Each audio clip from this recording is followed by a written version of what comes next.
before our second date, I was like, hey, how do you feel about gangbangs? And because I think lots of guys love the idea of non-monogamy if it involves multiple women and them, but they struggle with the idea of multiple men and this woman that they also love. And, you know, I don't want to be with someone who's going to like judge me for having sex with other people. These kind of relationships that get disturbed when we don't take the time to know what it is to sing, to know how to get close to the mic again, or to get something coming. Singing doesn't make it happen, or maybe. Welcome to another episode of Tune the Fork. I have with me husband and wife duo. Creatives, lovers of life, of each other, of growing, of expanding, of having a good time, of content creators, just beautiful human beings. Sheba and Billy Bunton. How you guys doing? Good. Really good, really good. Some of you may have known Billy. He was on a previous episode. We had a wonderful conversation where we talked about pointing and Real shit. learned about this brother and his beautiful wife during that episode. And something came up about like a part of your lifestyle and marriage that I appreciate you guys coming on to talk about. So non-monogamy, marriage. Yeah. Yeah.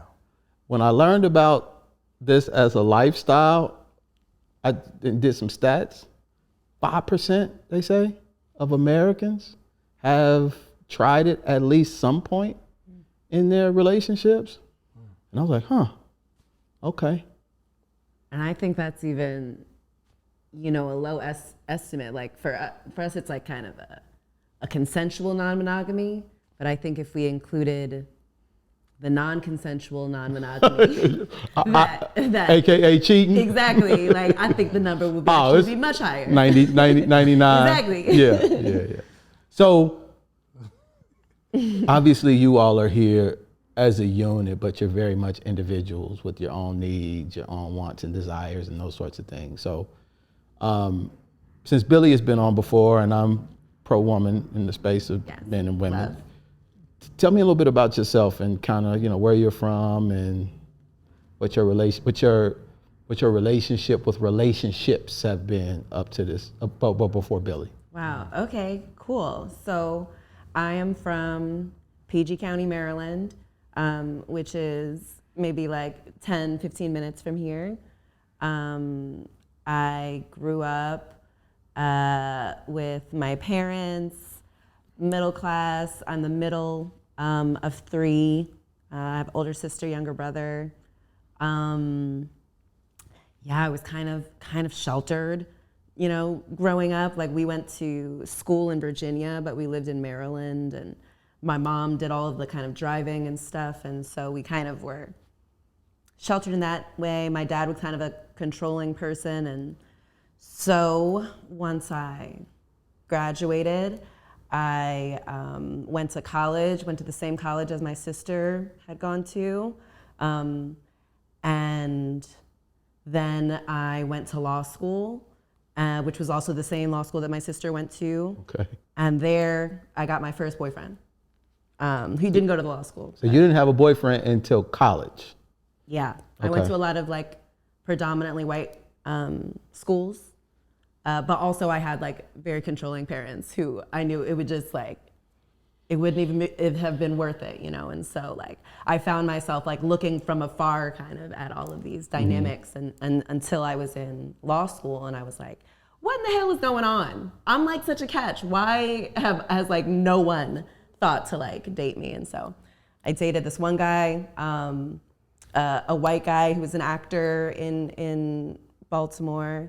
And then after that, I met my next relationship, a guy that I married after 6 months of dating him. How old were you? I was 26. Okay. You know, old enough to like recognize that like this is like, you know, a risky decision. But, you know, I tried to approach it, you know, as an attorney would. You know, I was like, well, you know, how far can I fall? I'm already an attorney, you know, and like no children, I'm like doing okay. So like if we, you know, get married and we go to couples counseling so we can like learn how to communicate and things, and if we keep our, you know, our separate places for the first little bit of our marriage so that we don't have to like worry about all of these new changes, you know, why shouldn't someone want to like be with me forever, you know? Oh, another thing, sorry. Okay. No, go. Okay, my parents, they met at work. They worked in DC at the Department of Labor. Okay. And my dad like saw my mom at like a bus stop, and would like change his schedule so they could like, you know, sit together. And then they dated for 10 years. And like my dad would ask my mom to marry him and she wouldn't be ready. Then she'd be ready and he wouldn't. And then my mom, you know, got pregnant with my sister. They got married at lunchtime, and, you know, the rest is they say. So I had this idea that like, it wouldn't have mattered if my parents had gotten married immediately or 10 years in. Like they were supposed to be together. You know, they were willing to do the work. It was gonna, you know, and so that's what I thought going in. And I got married to a guy who I thought was very like street smart and book smart. He had like a double master's in business and finance, and he was like a first-gen immigrant who had come over to, you know, he was in California, came over to Maryland, and I was just, my first boyfriend was like really, you know, it was my first one, and I kind of had low self-esteem because like no one had dated me, so my standards were kind of low. And so to me, this other guy seemed more aligned with like what I'm looking for. But you know, the best laid plans, because like it just turned out, I realized like, you know, eventually my ex stopped working and he would just like sleep all day until he wanted to be a professional poker player. And one day in 2016, you know, I was kind of doing my own thing. I was supporting the both of us and paying all the rent. I was the only one with a car because his car got repossessed. Such a mess. And in 2016, suddenly my father died. Oh. And I told my ex, you know, because I was kind of frazzled. My sister called me because it was actually Labor Day. I was on a hike with a friend. My ex had been like sleeping all day. And so I came back and checked my phone, and my sister told me that Dad's dead. And I told my ex, and I was like, do you want to, you know, drop me off at my sister's house and you can take the car? And he was like, no, you go. And anyway, in the 10 days that it takes to plan the funeral, you know, my ex doesn't call, he doesn't come to the wake, he doesn't come to the funeral. And it was very kind of like, you know, it was interesting actually. I came back to get something before the funeral, and my ex had asked me, he was like, would you mind like, you know, buying me food? Turns out he had lost all of his money playing poker on the day that my dad died. And it was kind of like poetic. And I was like, Daddy, you didn't have to die for me to like get it. I was gonna break up with this guy, like so dramatic. But it was very like, okay, should I wait for another one of my parents to die to see if this guy's gonna support me? Or should I take this as a very clear sign to like, be like, I've tried everything and like, I gotta go, I deserve more than this, you know? And so I moved back home to PG County. I was in Baltimore all this time. I moved back home to PG County, was living with my mom for a couple of years. And yeah, in 2019, I ended up being in swiping distance of Billy. So,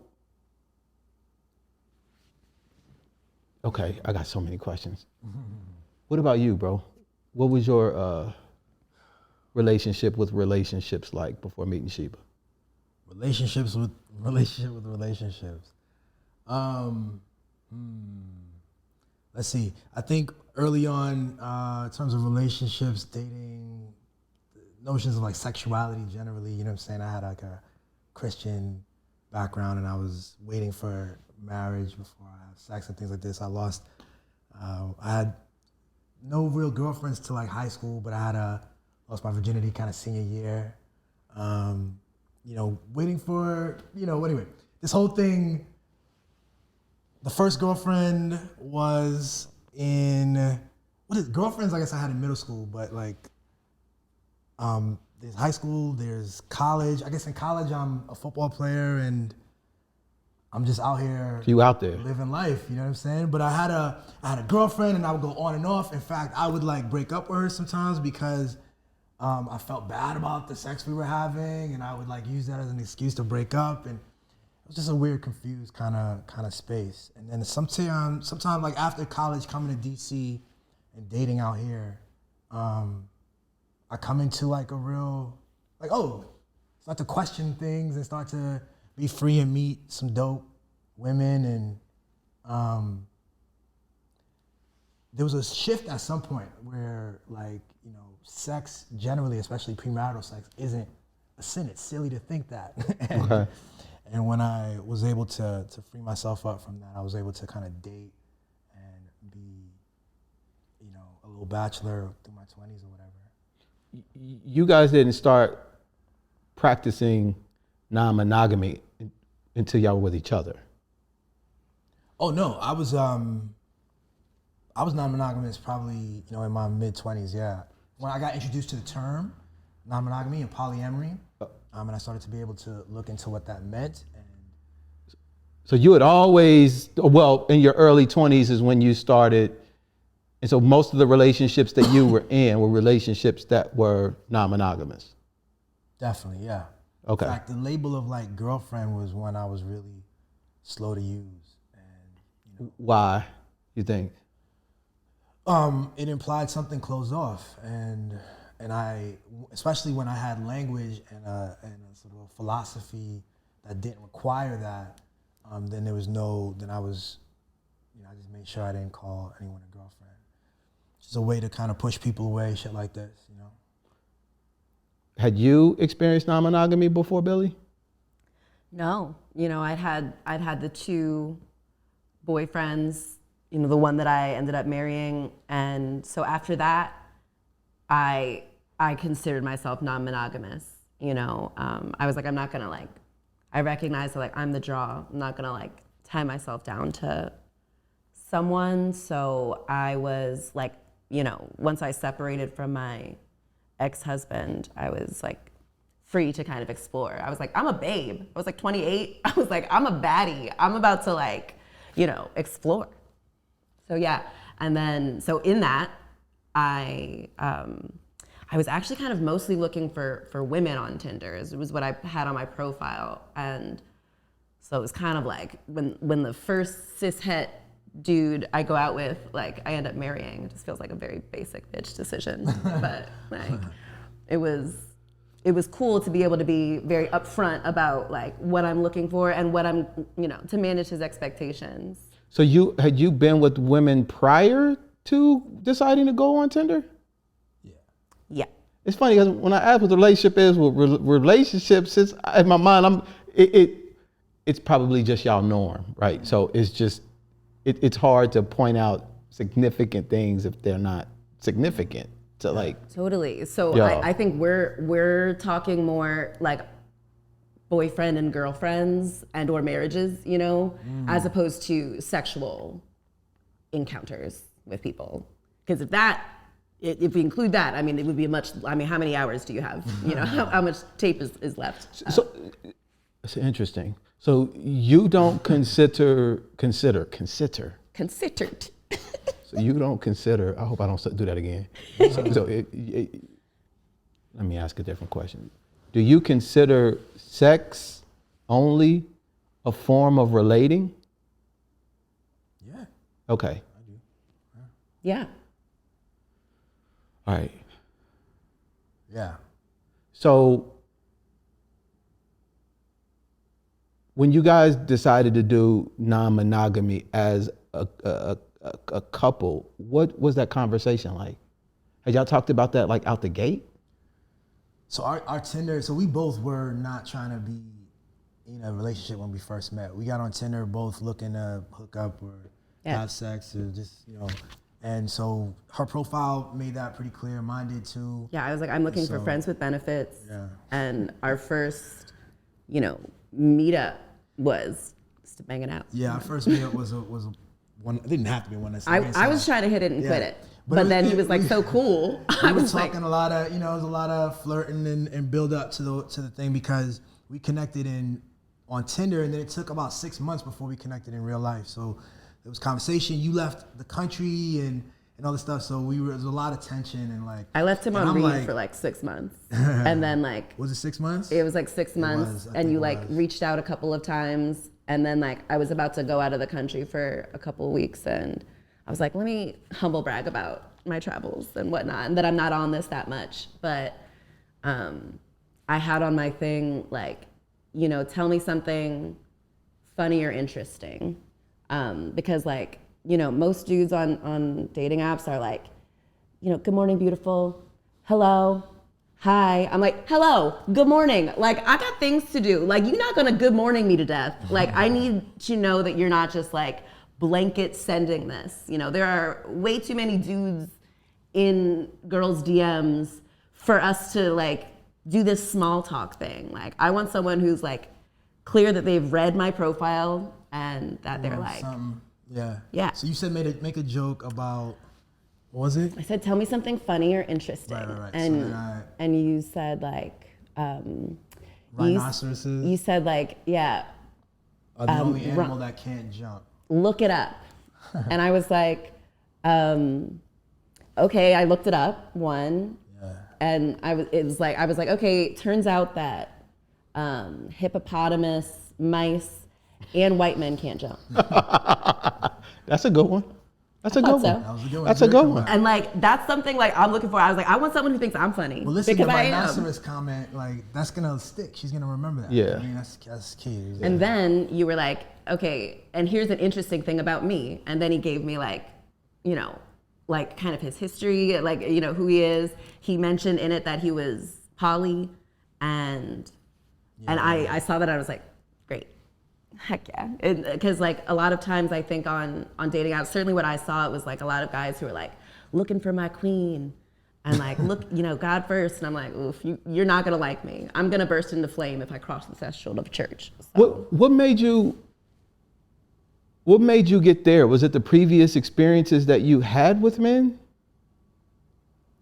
Yeah, I found that, I always think it's a good idea to like kind of be who you are up front so that, no one can later be like, oh, I didn't know this was you, which is something that I feel like my ex did. Not that I wasn't honest about who I was, but he would find ways to twist it into like, I had, kind of buried the lead or had not managed his expectations of who I was. And so I recognized that like people can do that. A lot men can do that. They can. I found that like men kind of fall in love with me, with like the idea of me very quickly. And once they've been like, oh, this is the perfect girl for me, they don't really care whether or not I like them. Like their goal now is to conquest me, to like convince me to like be with them. And so I started to realize like, wait a minute, I think I'm the draw here. And so I have to like be a little bit more discerning, certainly with dudes. Like discerning from an emotional connection perspective. Discerning from I'm actually very good at kind of telling, if a person is for me or not. But I wasn't good at being like, I would override my own judgment really quickly. I would be like, he said this, and like, I don't know about this, that's kind of weird, but maybe they're a nice person, maybe this, let me give them a chance. When, that wasn't what they were doing for me. If I had any flaws, they were quick to like point it out and not have grace for it. And so I was like, I have to recognize that I'm the only one responsible for making me happy. So I might have to like hurt some feelings on that process. But I think it's actually much kinder to just be like, this is who I am. Like, let me tell you early on. Did you want your first marriage to be non-monogamous? No, I hadn't even thought about it. You know, it was my second boyfriend. Like I was at that point, I certainly wasn't like, I didn't feel like I had a lot of like leverage. I hadn't even thought of it. I didn't really know of non-monogamous relationships. So prior to outside of, so let me make sure I got the first dude, first white boy. Yeah. Then it was the married, the husband, and then it's Filipino Billy. guy. Then it's Billy. Mm-hmm. So you've been in 3 relationships. Yes. Okay. I know about numbers and all that, but obviously you were interacting with men outside of the relationships. When I wasn't in those relationships. Yeah. When you were not. Yes. Okay. Yes. Okay. So. And so I definitely didn't, when I was with my ex-husband, you know, he turned out to be someone who was very, like he had cheated in his past relationships. And so he thought that like that is also who I would be, you know, even though I'm like, why would I have married you after 6 months if I was just gonna cheat? You know what? That doesn't even make sense. But I just saw someone who was like, would read, you know, deceit and like cheating into everything I was doing. And so I just felt very like watched and walking on eggshells. So after I got out of that, I was like, I'm never doing that again. If I get the first little hint of someone who's trying to be like, oh, that's who you are, like, bye. Do you think the person that you are now is a person that you've always been? Yeah, I think this is certainly the most, the fullest version of Sheba that has ever existed. So the relationships that you were having prior to choosing non-monogamy it just gave you an opportunity to unlock these versions of who you are on the inside. It's not like they turned you into that. You were already that, is what I'm hearing you say. Oh yeah, totally. You know, I'm absolutely. And I'm someone who like, you know, I took my driver's test once and got the license. I took the bar exam once. Like, I only need a couple of examples of something before I like get it. And I recognized that like, you know, I started dating late and I was like, shit, I hope I'm not gonna have to be like these, like have to have all of these boyfriends and all of these things for like, I'm not gonna be doing all that. So yeah, I kind of recognized that I would have to be discerning and I think all of my, you know, attempts at relating are trying to get closer to like who I am, like taking off all the stuff that I think I should be and serving who I am. Oh. What? I was thinking actually, I love the idea of tattoos as like leaving messages to myself. So this one is Esse Quam Videri. It's in Billy's handwriting actually, which is Latin for to be rather than to seem. And I like that a lot. I think it's great. I think it's a really good reorienting thing that like helps be like, oh right, do I want to seem like this good person? Do I want to seem like this good wife or this, you know, real person, or do I want to be it? And you know, a lot of people are fine with seeming it.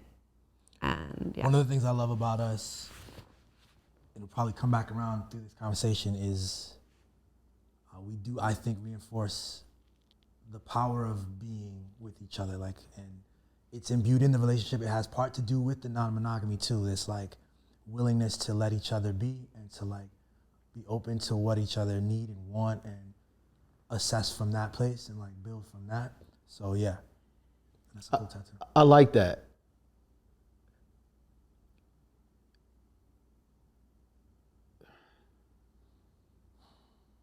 Don't want to hop in now or later. Trying to figure out. Talk to me about the framework of non-monogamy and how you guys set that up. I'll go? Yeah. Yeah.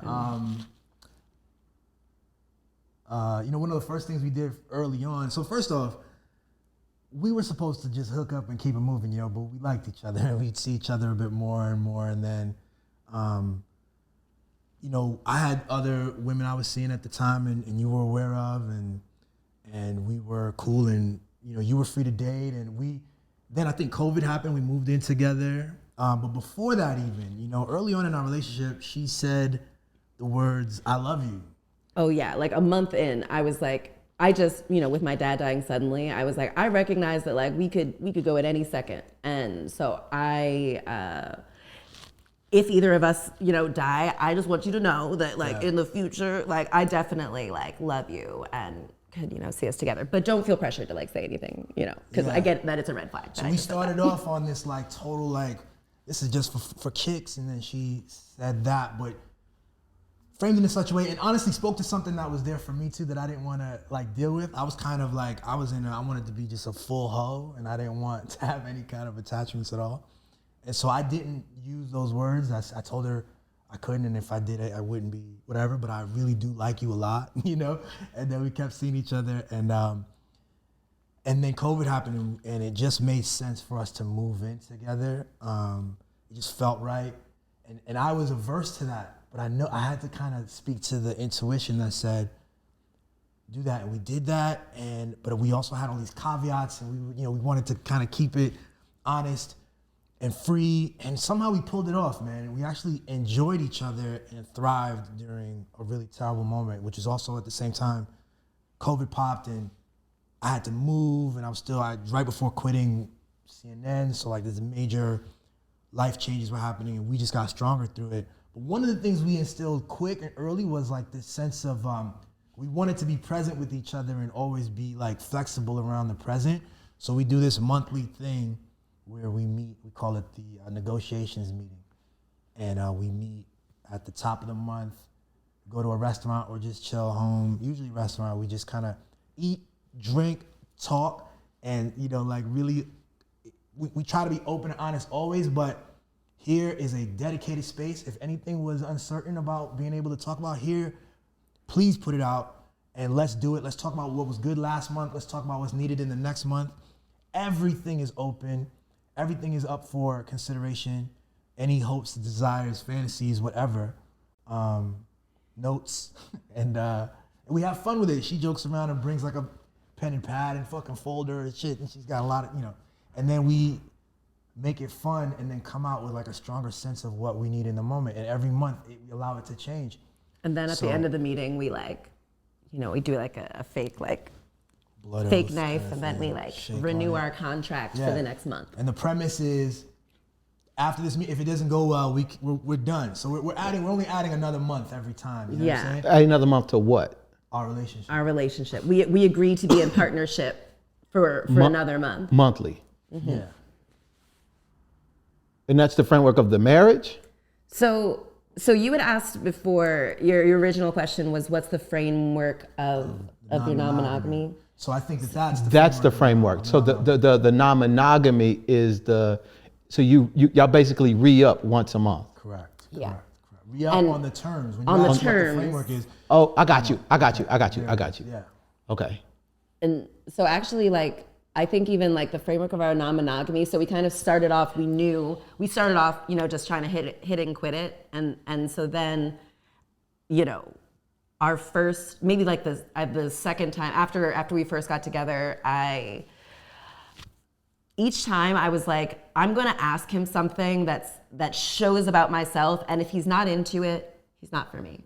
So let me figure this out soon. So like before our second date, I was like, hey, how do you feel about gangbangs? And because I think lots of guys love the idea of non-monogamy if it involves multiple women and them, but they struggle with the idea of multiple men and this woman that they also love. And I don't want to be with someone who's gonna like judge me for having sex with other people, or with them, and someone who would judge me for having sex on the first date or something. What did he say? Right, he's like, yeah. He said, "No, you're a whore. Get out of here." Obviously, he was like, "Whoa." Yeah, I wasn't prepared I love for the it. question, but I was like, he was like, yeah, I like absolutely. that. He's like, I'm down. So you're down, meaning you're down with her and multiple dudes. Yeah, especially. So technically what I this said was, was, I was like, what do you feel about gangbangs and group sex? Yeah, that was yeah. Okay. Which is a domain that I have firsthand experience with, you know what I'm saying? And this was our second or third date, you know what I'm saying? And so it was like, she was in every way all these things that I wanted. Like, and I didn't even fully realize it yet, but she's very sexual and freaky and creative and open and all of these things. And she's just revealed, you know, she's asking these questions. At the time, I'm just answering it truthfully.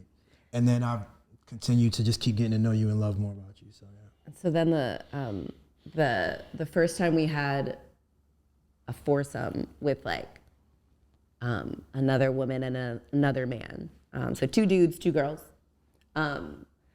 Before it, I asked him, "How do you want to feel after this experience?"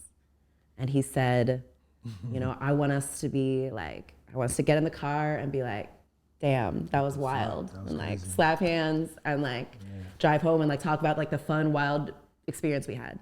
And so keeping in mind our end goal, like the next day, how we want to feel, helps inform what we do, like in the moment, I think. I like that. It's really hard for me to comprehend, not from a judgment standpoint. Maybe it is, but just from just trying to put myself in that situation. Let me ask so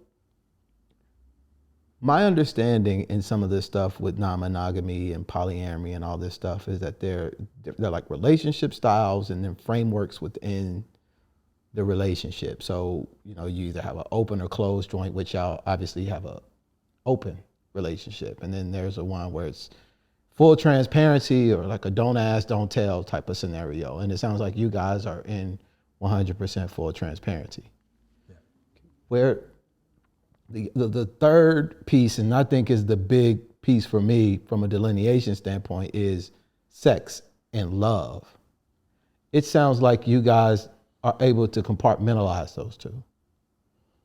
Yeah, I think of sex, it's like adult play. It's like how we get to know our bodies. It's how we get to, you know, connect. We get to like kind of see how absurd things are. It's kind of like absurd to like put your body into someone else's body, you know, like, and to be able to like laugh and play and, you know, fart and to just like be, you know, is like a really fun and intimate experience that, you know, I don't think love is exclusive, you know, in the way that like, I love Billy so much, but I also love my mother so much. And the idea that I love my mother less than Billy simply because I don't have sex with her is absurd.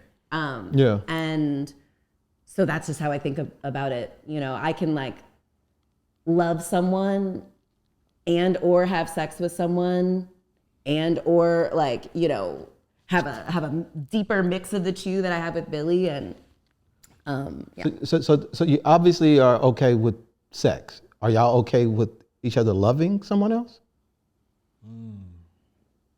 So it's, I mean, you know, the word love is a word, you know what I'm saying? And even all those categories that you're describing when you look at the different arrangements and pairings and such, they're words. And love is a powerful thing as a concept. I have a very unique and special bond and attachment and love to Sheba that exists. But, you know, we have a couple that we see fairly often, and they're good friends of ours, and we love them.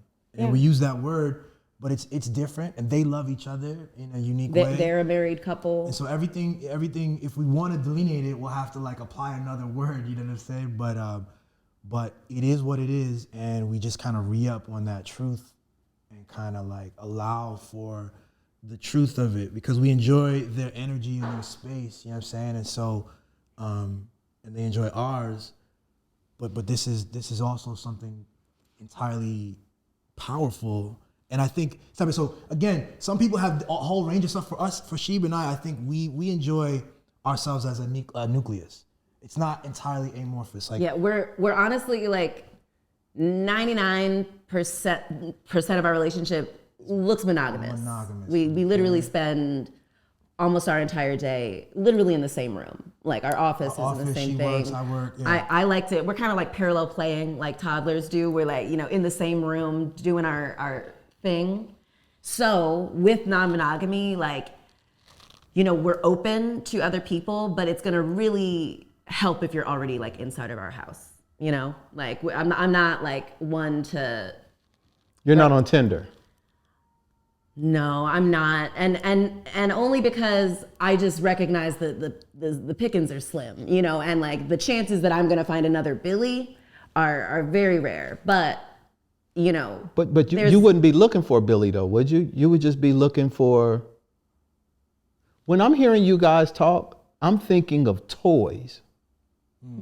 I'm thinking of using people like toys. And there's something that I need or that I want or that I find myself that I'm interested in. And I don't want anything preventing me from seeking pleasure in that way and in that direction or from that individual. So that there's this open format that says, oh, I'm curious about what's over there. I don't want anything preventing me from doing that. I've got the space that allows me to do that, and then I just go play with that toy over there. And when I'm done with the toy, I go put it down because I've got this relationship at the crib. That's interesting. Yeah, I think we're taught to think of kind of, this is gonna get into a whole thing. I think a lot of us, like, since when we're, kids, our parents kind of treated us like toys who we can take pictures with, but when we cry, when we inconvenience, it's like Toy Story. They expect us to kind of, when they're done playing with us, for us to just like fall asleep, but we still have rich inner lives. And I recognize that's how other people are. Yeah. They're the toys from Toy Story. Like they still can form relationships with other people, with me, with Billy, with both of us. And I feel like it's kind of more akin to like, I don't know, some friends I'll go to the bowling alley with, some like I'll like go to an amusement park with, some like we're gonna go to the bar together all the time, and some like are my roommate and best friend and like business partner and like, yeah. Yeah, I wouldn't use the toy thing. Yeah, I it's for some reason it feels, I know the reason, it feels dehumanizing. And I do know that there's a strain for this. I think if you go online and you go to certain chat groups and places who might be talking about non-monogamy in different ways, like this exists. There's some people who are happy to be a toy. And that's also a kink too. Like people like the idea of being like a sex toy or like a human furniture, like thing or whatever. Like, just being a tool for other people's pleasure. And maybe it's an oversimplification, but so I'm going back to the initial question I asked when I was talking about relationships, and the only relationships that were highlighted were the ones that you were in a quote unquote relationship with. So the sexual interactions weren't even factored into the response. So I'm thinking about it like, on Facebook when you had like you're in a relationship or it's complicated. Like I'm not gonna put I'm in a relationship with every person I'm fucking, and I doubt you would too. Right. But so that's what I was thinking about, kind of. And it goes back to the thing that you were saying. You said they're just words, right? I see it as intention.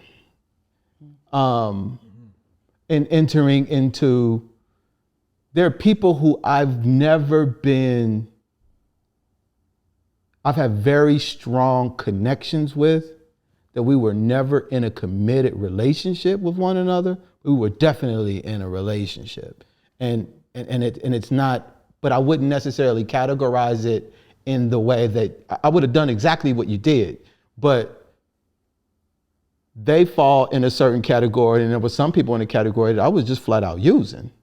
And I'm as a guy interacting with a lot of women that you can just maintain a sexual connection with, because there's a lot of emotional, intellectual calories that you have to invest in strengthening something beyond just a physical thing. Yeah. And if you're spread in a specific pattern with a bunch of people, it's really hard to invest in the way that you need But that might not necessarily be your intention out the gate. It's just, I want somebody, she give good head, so that's who I'm gonna be with. I think, like, you know, do you feel that way about, like, you know, the person your pharmacist, you know, you're using them. The only reason you're interacting with them is because they have something that you want. And once they give you the thing that you want, you're gonna leave. You don't think she's a whore, right? You don't think she's a bad person. You hope that she has generally a good life. And like, So this, I used to think that. I don't think that, because I started to be honest about my intention. I knew I was telling myself a lie so that I could keep the interaction going. And because society frames a man's interaction with women that actually reinforces that kind of stuff. Oh, she know what she's doing. Oh, it's cool, we cool, she a friend, of course I love her. You know, I care about her and this and that and the third. You know that woman want to be with you. Why? Because you Billy. Who wouldn't want to be with Billy? Especially if they get that thing on them. So who wouldn't? But, you know, within a certain framework, a lot of us will take what we can get based on what's possible. right. So like for me, I think of like having a sexual relationship with me is awesome. But having a non-sexual relationship with me is also a very great position to be in. And in fact, the overwhelming majority of people who I love and are loved by me and who receive the benefit of being loved by me have never fucked me. Yeah, no, have never even seen me naked. And like, understood. I'm able to see myself as a whole person, and I try to attract to me people who can also see my wholeness and recognize that, like, just because I don't have every aspect of a relationship with Sheba doesn't mean I'm like losing out, or like doesn't mean she doesn't love me. And on this other issue of like that fuzzy line of, am I using someone, or is this a truly consensual arrangement? What does that mean? You know, it's a real thing to deal with and to talk about and to be serious about that and to look at that. And to be honest. And to be honest. So for me, it's been a process. I mean, before I met you, I was in a serious relationship, moved in with a girl. And the reason, it was after being non-monogamous for years, I get and I'm like, okay, I had a pregnancy scare and a scare, STD scare. And I turned into, let me clean myself up and let's do this the right way, whatever. And I started to kind of play this thing, and I was working at CNN, and she was herself a credentialed, PhD person. And I had this I mapped out a thing where, okay, this could work, I could be this, but it wasn't me. And it just wasn't what it is. But to be honest with how you're affecting people's lives when you're dating, we touch in lives every second of the day when you cross someone and you connect with them. Sex is not a flippant thing. I don't take it flippantly. That's why, again, but to have the honesty about what you're doing and to try to me, I wanted to figure out how to do it right. My mom is the product of my stepfather. The narrative I have is that men do this, men cheat, men, you can't stop them. You know what I'm saying? Good luck out there, for the ladies. And I wonder if that's true. And the best way to test that is for myself to do so. So I know what my tendencies and urges are. And so how can I navigate that with truth and with love, with somebody I really respect and care about? Because you can't say that I care about you if I'm living a second life that you don't know about. That doesn't make sense. Yeah. So I love what you said, and I agree. But it goes back to intention, I feel.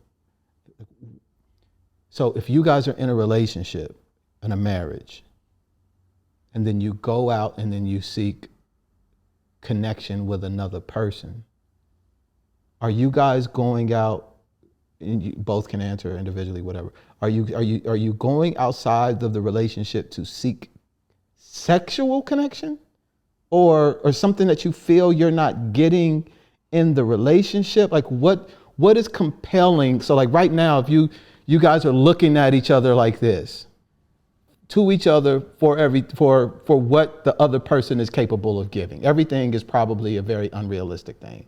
So you look across and you say, I know what this person is capable of giving, because that's also a love to a way. I know what they can give, because and I love them for what they are able to give. Mm-hmm. When you look across from one another, what is it that is saying, oh, let me look over there? What is driving that? You know, let me go first. I think here's a funny transition. When I first got into the language and culture of non-monogamy, I realized that after a couple of years of dating this way and being comfortable with it, I had adopted a sense that I needed to have multiple women. If I wasn't dating 4 women, then I wasn't non-monogamous, you know? And so the lack of this team or roster was something that I would notice and I would try to fill, and I would always be out there on Tinder and swiping. I had a couple of years of this, and I think I learned a lot from that. I don't have any regrets. I think I treated everyone with like a great deal of respect and love, you know what I'm saying? But do you feel like you did? In hindsight? I don't think anybody could, I don't have any words. Like, I know that people wanted more out of me for sure. I know that there are women that wanted more serious relationships, and I actually left stuff. I avoided, no detail. I avoided stuff knowing that this path would create more tension. Yeah. And I want to actually be consistent and be, have some integrity as I move through this stuff. But what makes you turn over there? I'm at a place where I'm not. Like, I'm at a place where we just do our thing and we have our, like Elle and Gina, let's say, right? Elle and G? Elle and Gina. It's the couple we were talking about earlier. Okay. They're a lesbian couple. They're really cool. They're nurses. They live out here and they're fantastic. And they're non-monogamous and they are kinky and they go to events and they're amazing. It's just a good time, It's just like... Actually, one of the kind of green flags when I first got with Billy was that he was telling me, he told me that there was this lesbian couple who he's occasionally the third for. And I was like, wow, lesbians who are married already don't have to interact with him at all, but they still choose to. He must be a cool person. He must be a person around whom women feel safe, around whom queer people feel safe. And like, that's a green flag. But I want to push on this point. Yeah. Because I think I think it will help me better understand. Because does my wife fulfill everything I need? Absolutely not. But I know that I don't for her either. Right. But the arrangement that we made is that when we look here, across from one another, that whatever this situation doesn't allow to give, we then turn within and figure out ways to fulfill it for ourselves.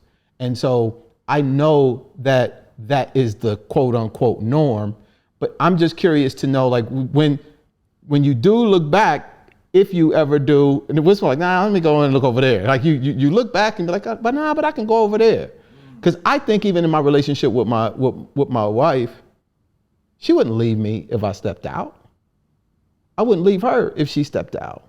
But how would that act? So are you guys non-monogamous? No. But if you stepped out, you assume she wouldn't leave you? She wouldn't. Well, how do you know that? Because she said she wouldn't in our marriage vows. And I said I wouldn't in her marriage vows. I won't. People make mistakes, infractions get committed. We're human, right? So I always leave room for humans to be human. And I think she hasn't directly said it, but I feel like she wouldn't. Saying she doesn't have anything to worry about, because I don't want to say that. I can't speak too far in the future. I can say I ain't fucked around. First relationship ever, by the way. But it's also the best relationship. You don't want to ruin a good thing. Exactly. But she wouldn't leave. That's what I'm saying. I used to do what I had non-ethical. What's the word? Not ethical. Yeah. I was cheating. Unconsensual I was non-monogamy. cheating. Yeah. I was being a fuck nigga. Right. Yeah. Yeah. So Well, how about this? She may not leave, but it would alter the nature of the relationship, the energy. Yeah, if you her knew it would excitement, really hurt your all these her things feelings. that you appreciate, that the energy you have together, you would have injured something, right? It would. So it's the intention that I know. One of the reasons that made me want to start making adjustments is when my wife told me that I didn't have to make any adjustments.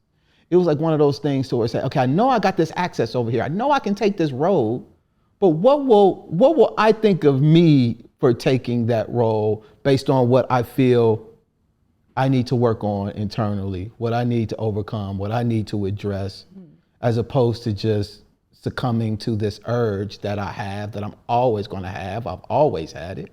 So, because it wasn't until I made the decision to be faithful for the first time where I actually started understanding where all of these desires to sleep with multiple women came from. I didn't get a chance. It's like unplugging something from the wall, like when you can't tell like what's connected to what, and you got to unplug something from the wall to see what turns off. Right. You be like, oh, okay, that's what that's connected. I like had to do that with my desire because I didn't know. I started pulling the piece on the sweater to see exactly what was connected to it, because I was like, I need to do something different. So I'm going to use the fact that I'm going to commit to this woman in this way, which was my version of unplugging, and then seeing what parts of me are triggered when I unplugged that. And then once I did that, I was like, oh, okay, I get it. I liked the women, they were cool, but I was really using them at the end of the day. Now, I'm not saying that's everybody's story or answer, but it is why I feel I'm focusing so much on the intention part and wanting to understand what's causing to look to the left. If Sheba is as fun, go ahead. So with the thing that you found out about your why you were cheating and all these other, it's because you didn't really like the person you were with. No. Something internal. It was internal. It had nothing to do with the person. So, but even though you knew, it would probably really hurt their feelings. So even though you knew you were doing something because of something about you, you were going to risk hurting this person's feelings because maybe if you lost them, you knew this isn't like really the person. And I bought I bought into the narrative that this is just what niggas do. I bought into that. So I didn't even start to you were performing. Interrogate if this was actually true or not. Do you like that framing that you were performing? You were performing. I was hiding. I was hiding.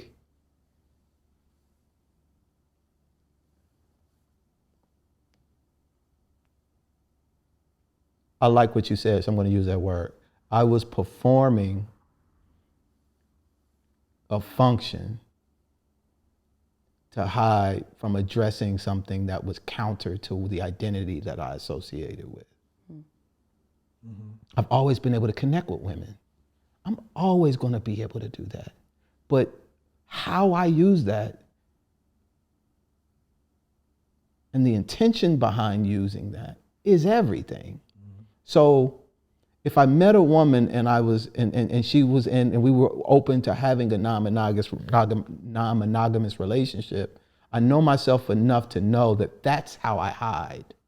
That's a way I hide, is through sex. Even in my marriage, hiding is showing up differently. Even in the marriage, in a monogamous relationship. So the endeavor, the framework of the relationship, of the marriage itself, is to be like, hey, how are we showing up?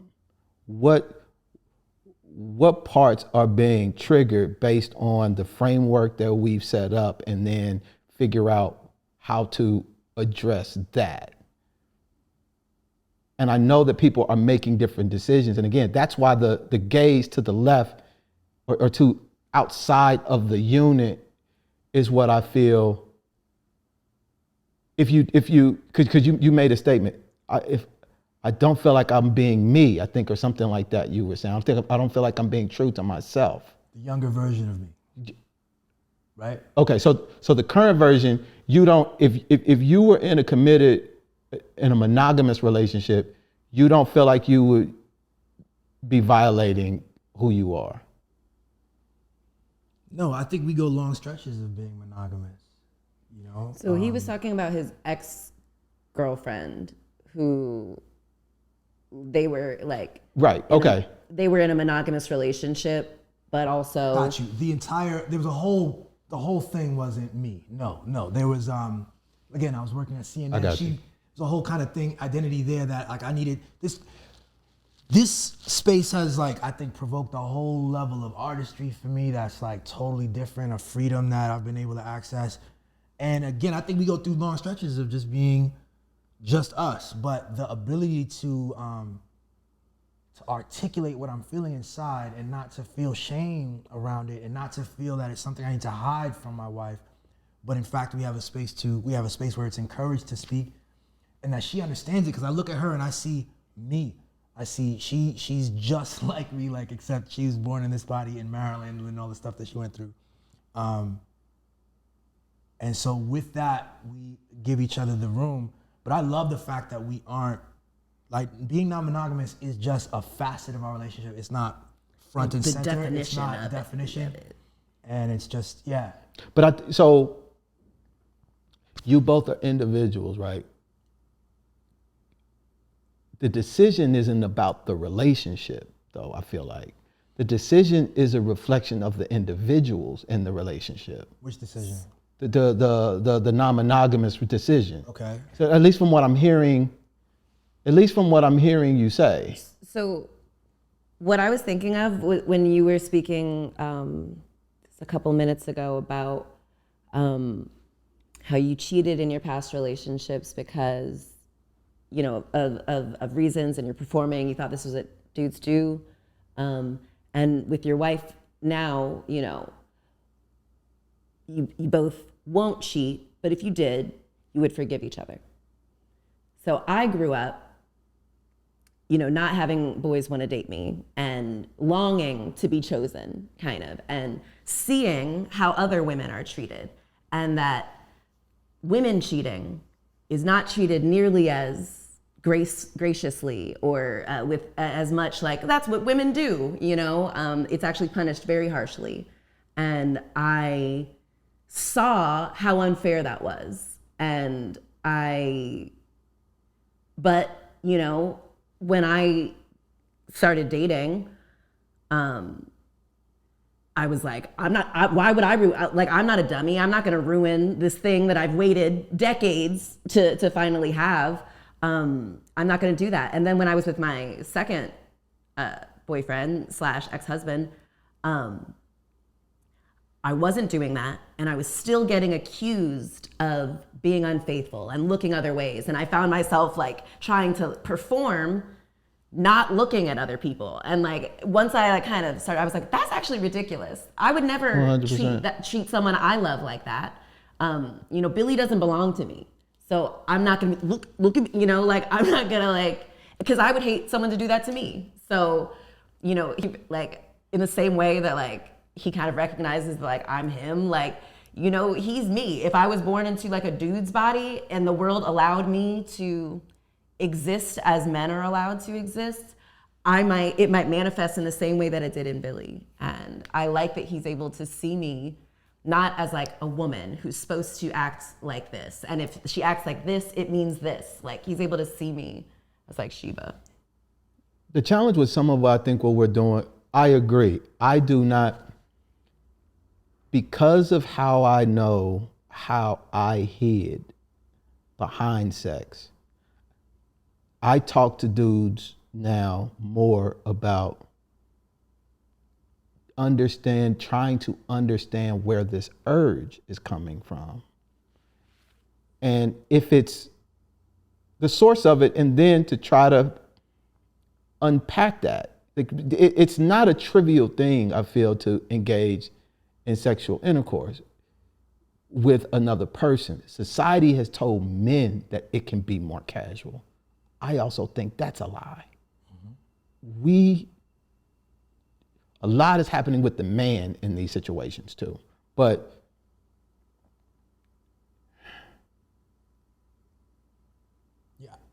I can't, I just lost my train of thought with it. I wonder if like we've been taught to equate casualness, trivialness with as a negative thing. So if I have a casual interaction with someone, that is inherently less virtuous than a deep interaction with someone, whatever that means. And like, why would that not be less virtuous? I think it just depends on how you see yourself. So I know there's this idea, you know, that is wrong, but that like a woman loses value kind of as like if a lot of penises have been inside of her, that she has been made less good somehow, dirtier, less valuable. Do you disagree with that? I do, because I think that like it's got this inherent assumption that women are not powerful, that like I have blessed every penis that's been inside of me with joy and pleasure and intimacy and love. My Jewish friend would call it a mitzvah. Like these dudes their lives have been improved through this casual experience, you know? I recognize that like a quick little like, you know, dip in this ocean is going to change your life, much like it changed Billy's. And, you know, I think we have this idea of, what's the analogy I hear sometimes? A lock that can be opened by a lot of keys is not a good lock, but like a key or whatever that. But we never think of like a Q-tip that cleans a bunch of ears is dirty as fuck. But an ear that has been cleaned by a bunch of Q-tips is very clean. And we have these like... Yeah, your point, like the way the narratives are built, they're entirely male, constructed, male-oriented, and they all set up, and that's just using words and scenarios to benefit and privilege this scenario. And some of these things aren't correlated, they don't, you know what I'm saying? Yeah. But so, you know, part of Sheba, her comedy and her approach to things, it includes this like, this unfairness, this way that society kind of tells women how to be. And I see it in your stuff, and I respect it. I know for me, I mean, in terms of the monogamy, I know we could be monogamous. You know, I know we could if we set our intention. But that's why I was asking, what is it that's not to change you guys from non-monogamous to monogamous, totally. but just to understand the process. If you're that's what I'm. Yeah, I think of it, you know, I think of it like Billy and I are the stars of this movie, and we do all the scenes, we do all the romance scenes, we do the press circuit, we go to the award shows, we win the awards, but occasionally I have a stunt double do a couple action scenes as I play Candy Crush in my trailer. Does that make more sense? It does, but that's crazy. Listen, I get it. Like, so, but okay. And so it's like, what leads us? I don't know what makes you want chicken sometimes over this other thing. When you talk about, I think that there's value in fasting. I think that there's value in becoming more minimal and focused. I think that's true in sex. That's true in eating, like especially intermittent. Especially because sometimes indulge, enjoy, live life. Also, that's important too. But I think there's value in being able to realign and let things fall off, and to understand like you've gathered these things. Why are you gathering these things? You know what I'm saying? Like I said, for years I gathered, and my identity included, oh yeah, Billy's the guy who dates multiple women. I'm not there anymore. I'm actually in a relationship that we call non-monogamous, but like in practice, is like 2% of our time in the year that kind of like fits this mold. And I think it's like,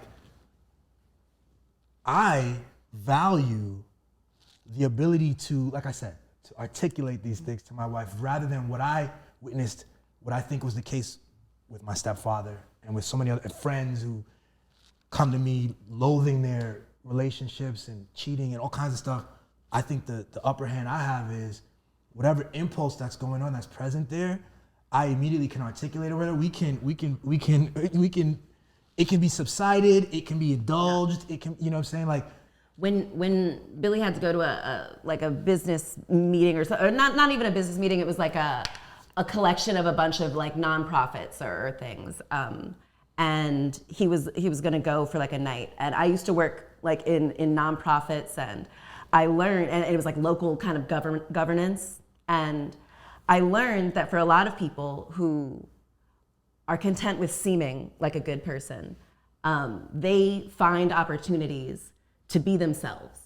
And a lot of times that leads to them doing really harmful things that they know they're gonna regret the next day, that they know would hurt their person if they did it. And so before we went on this trip, I was like, hey, I know how these things are. So if you run into someone and the vibes feel right and stuff, please like enjoy. I don't want my best friend to be like, I don't want it, because I wouldn't be able to, if I was thinking about like, oh my God, this would crush Billy. Like, I'm not like getting wet with that, you know? And like, I don't want fear and like secrecy and scarcity to be guiding our decisions ever. So I try to like get ahead of it.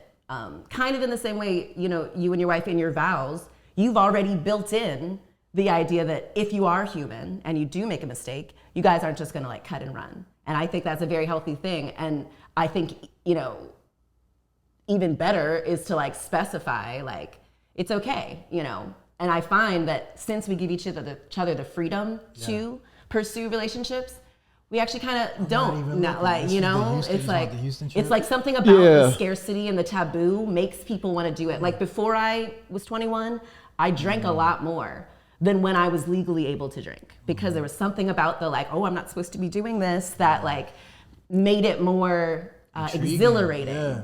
And so since we don't have to do that, like part of the intriguingness of our relationship isn't the duplicity and like, will we find out, you know, like, cause that sounds stressful as hell. That fucking, you know that John Legend song, like on his first album, She Don't Have to Know, He Don't Have to Know. Beautiful song, but like, why on earth would I stress myself out by like planning these secret trips to like go to a place where no one, so we can finally hold hands in public? Hell no, I'm not doing all that. Like, y'all just gonna have to know who I am and understand that like, this is who Sheba is. And she's not like an unloving person because of that. The challenge with it is, I don't think, I agree, and it's unfortunate that we feel we've got, that the distinction is either lie or just being this open thing. Not interrogate why, but it either has to be lie or be in a non-monogamous relationship. But there's so much in between those two extremes to try to unfold and unpack. Why is non-monogamy an extreme? I don't see it as a polar extreme. Yeah, and I don't see it as like equally bad things like lying versus being open. Well, in terms of an option, in terms of what people perceive there, like you just saying, what am I going to do? Put all this energy and lie and like that piece, or am I just going to go ahead and be honest and have a non-monogamous relationship and be open about what I'm going to do? I'm not going to go over here. I think being honest though, like would, you know, keeps open the possibility that like I kind of like would like to fuck that person, but like I know it wouldn't be a good idea, so I'm not going to. You know, that also is honesty. And like, just because I'm, you know, just because like I understand how someone is physically or emotionally attractive doesn't mean, I never understood how people are like, I couldn't resist. Like what? How? Like there's so many steps to getting into sex and continuing having sex that I knew people were probably lying when they said, I just couldn't resist. You know, it happens. Like, no, it doesn't. And so I'm just very aware that that's how humans are, that we're good at telling ourselves a story about our powerlessness, but like. Or our power. Yeah. Because sometimes what we're calling power, like with toxic masculinity, is a thing for a reason, right? Because it's like, nah, you niggas is doing too much. Yeah. Because y'all really hiding something that's underneath. Yeah. So that works. That's why the investigation, I think, is important. How you investigate, how honest you, most times there's certain things we can be extremely motherfucking honest about, right? And then there are other things we're like, I don't know. What are the things that we can be extremely honest about? Maybe in this example, I like fucking other people. But maybe something that we might not have difficulty being honest about is, I like fucking other people because I had this traumatic experience when I was a kid, and I don't know how to necessarily address that. I don't really want to deal with it necessarily right now. I just know that I'm going to empower myself through this act because it's a way of dealing with what happened to me when I was a kid. No one will ever know, right? You won't tell anyone, but it's just, that could be something that is just off limits for you, but it'll come off as if, oh, I'm just an extremely, honest and forthright person. And that's the thing when I was saying with my shit was so fucked up across the board, I cut off everything just to see what happened. And then I had to be honest enough about that part of the process. Now, if I were to come out of that and still start engaging in the other, but in the behavior that I was engaging in, that's cool. But I at least, that's what I feel marriage is for men in monogamous relationships. Because of how society is set up, men, we get to do a bunch of bullshit. And it's actually condoned. And the unfortunate part about it is women, seeing us as the standard, want to emulate a lot of the behavior that we engage in because we're doing it, but actually should nobody be doing the shit. But because the man is the standard, what the fuck is the woman gonna do? She's getting ready to match. And men don't like when women match. The average man don't like when a woman match what a man is doing. That's probably because, like, the real thing that's going on is they don't like what they're doing. But they're being reinforced to. That's right. It's So a power thing. It's a social norms that accept this and that. So when you get into a marriage, sorry, one second. So when you get into a marriage, I feel for a guy, the opportunity for a man to be in a monogamous marriage is that you're putting yourself in a position to do the exact fucking opposite of what you're predisposed to do and conditioned to do as a man growing up in 2023.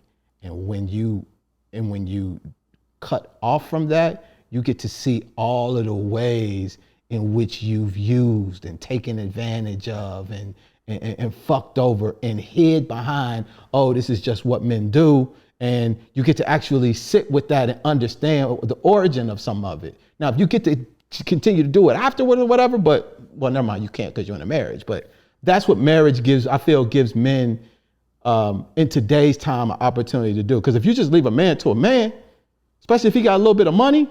Yeah.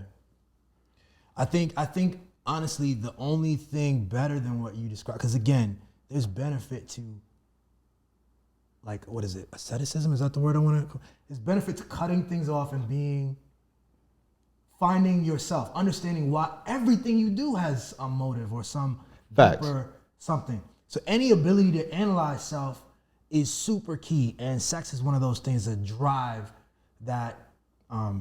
If we can understand ourselves, we understand it and better approach the world. I've actually had so much shedding done through the benefit of this shedding of like versions of myself that have come through this relationship. And I think the only thing possibly better than what you're saying about the monogamous relationship and what it does to a man is to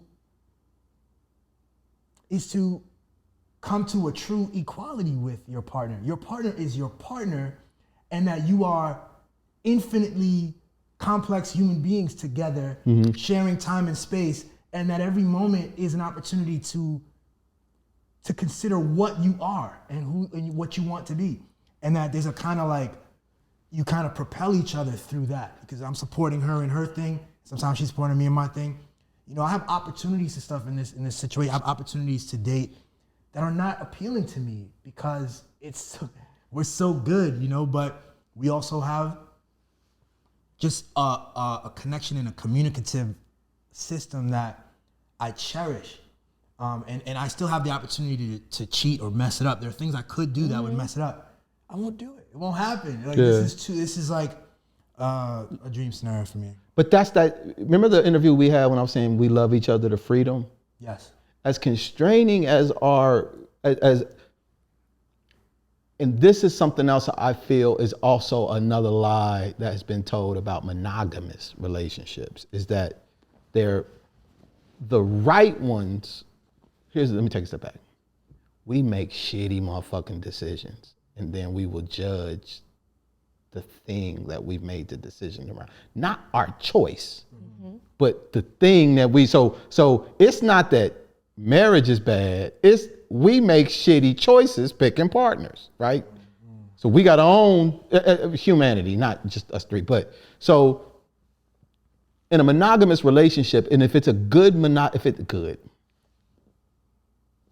there is an opportunity to love someone to freedom through a monogamous relationship. It does not have to be as confining as a lot of people think they have to give up something in a lot of cases, because that's the story that's been sold about monogamy. Right. It doesn't have to be like that. Right. Yeah. But for somehow, some way, and there's all this super emphasis on pleasure and sex and individuality and making sure that you're doing your best to fulfill all of that. And I've always, in all of this therapy shit that I done gone through and watched and listened to and all of that, those are the areas where we actually hide as people, like food, religion, sex, all of those places, the things that they're saying we need to be the most expressive, go be famous or go be successful and attain a lot of money. They'd be like, oh, it's a really good dude. It's like, no, that nigga just using this money to try to just take advantage and use people. But it doesn't, I know I'm going on a tangent. It doesn't have to be confining. Like there's a, I don't think we've learned as a society yet how to structure a relationship in a way that has frameworks, has benefits, have costs, have all of the things that life, the universe has, because we're trying to figure out a way to fulfill all of these desires that we want and have. I don't know if non-monogamy necessarily is an example of that in the same way that or even if trans and wanting to, I just feel like we're trying to set up a structure where there's this limitless amount of individuality and be who you want to be and experience what you want to experience without having a conversation about what do we feel the costs are of those things. I think we've been taught really to fear freedom, to fear our power. So we fear if we were given true freedom, we would just go start raping everyone. We'd throw away our relationships. We wouldn't pay our bills. We'd be an asshole. Why? No, you wouldn't. I don't know you that well, but I know you wouldn't. But I do know the pressure and the stories that we've been told in all these different ways that we need this made up institution called marriage in order to keep men from doing what lots of men throughout history who are married do still anyway. It's made up. Actually, if you don't want to cheat, you won't.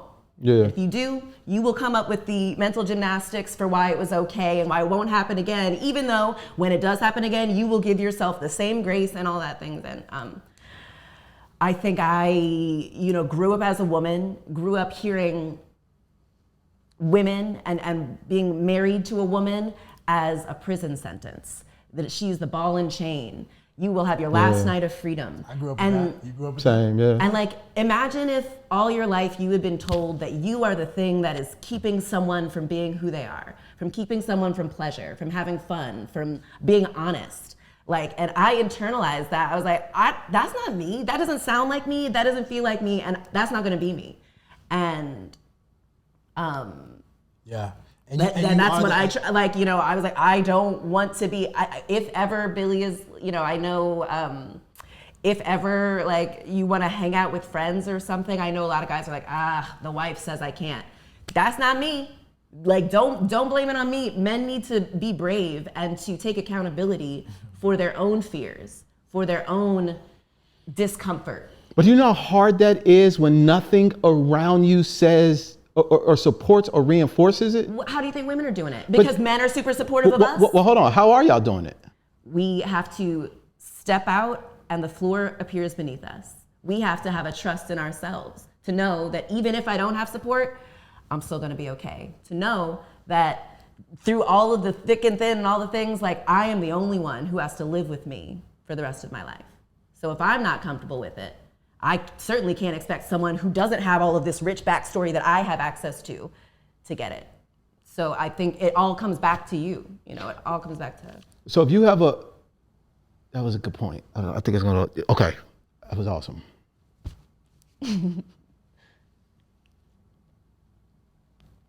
I feel a lot of what I'm experiencing now, just in male-female relationships, minus the non-monogamy stuff, is an overcorrection of,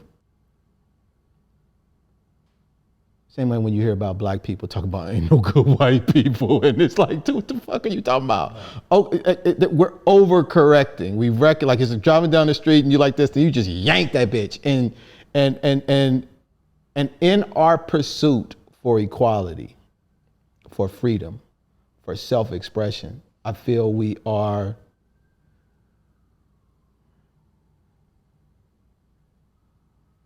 amplifying aspects of the process of doing that can be counter to what our initial intention is of even trying to break free and create our freedom, to establish our own freedom. So when women, it's like when you hear a dude, tell me about your feelings, motherfucker, but don't start crying. Don't be boo-hooing. You can show me your feelings, but don't go too far over to the right, is what you hear I've heard some people say that before. And so when women are going out and doing the thing, doing what you're saying, men, what I feel some of that is when you hear women say they don't need a man, that's overcorrecting. I feel you need a man. Of course you need a man. For what?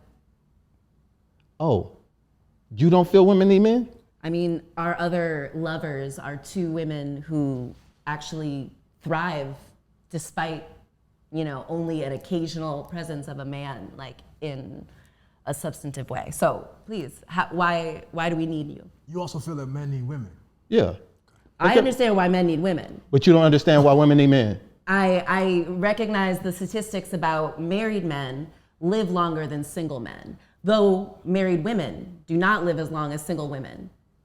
The statistics show that the labor that women in relationships give to men is not being filled back up reciprocally. And when you hear women say, we don't need a man, that is a reaction to watching our mothers put up with men who, generously didn't like them. Hence overcorrecting. It's a reaction to the patriarchal society. Yeah, but we need women. So two women who are choosing to be in a relationship still need men. It's funny to say they don't, because they wouldn't be here without a man. So the two women the very two women who are saying they don't need men. They're not saying that. No, I'm saying, if two lesbian women were saying they did not need men. They need semen to exist, but I don't need a man to be in my life in a sustainable way. Because that's what women mean. They don't mean that like we could just parthenogenesis our way through this, which is like a virgin birth, which they do have in lots of species. But women are saying that what we've been told is that we need a man, that the only purpose of us going to college is to get access to a good man, and that once you get a good man, doesn't matter if he cheats on you, doesn't matter if he's broke, doesn't matter if he abuses you, doesn't matter if he doesn't really like you, doesn't matter if all of these things, your duty as a woman is to keep that man. Here's what I hear with him, and I know your position on men and women, but like when you even said it, it's a reaction to something. And so it almost is like after years and generations of being told something, it's a reaction. It's like Blue Lives Matter reacting to the Black Lives Matter, which is, which, oh, that's not even a good example. I see it as it's a recognition of what's been going on. Women have been told that men are the heads of the family, they are supporting us, they are protecting us. But actually, if we were real, we see that men are actually the ones most likely to murder us. We see that men have been the ones who have trapped our mothers in single motherhood and poverty. Men have been the ones who have said that women, sorry, you're not gonna get medicine or academics or whatever, you can't come. And so I think a lot of women have seen how men have exploited us, how they have used us, and how they've told us that we are lucky for the benefit to be associated with them. And now women are getting a more accurate picture of who's actually been carrying the team all these years. So understand what you're saying. I feel the most accurate picture is that we need each other. I feel that's the most accurate picture. The way we've been showing up has not been the best way, but that doesn't mean that good hasn't been present. That doesn't mean that positive things haven't occurred within those spaces. It just means it's opportunity for us to be better because there's no way we're going to make this right as a species without doing it together. So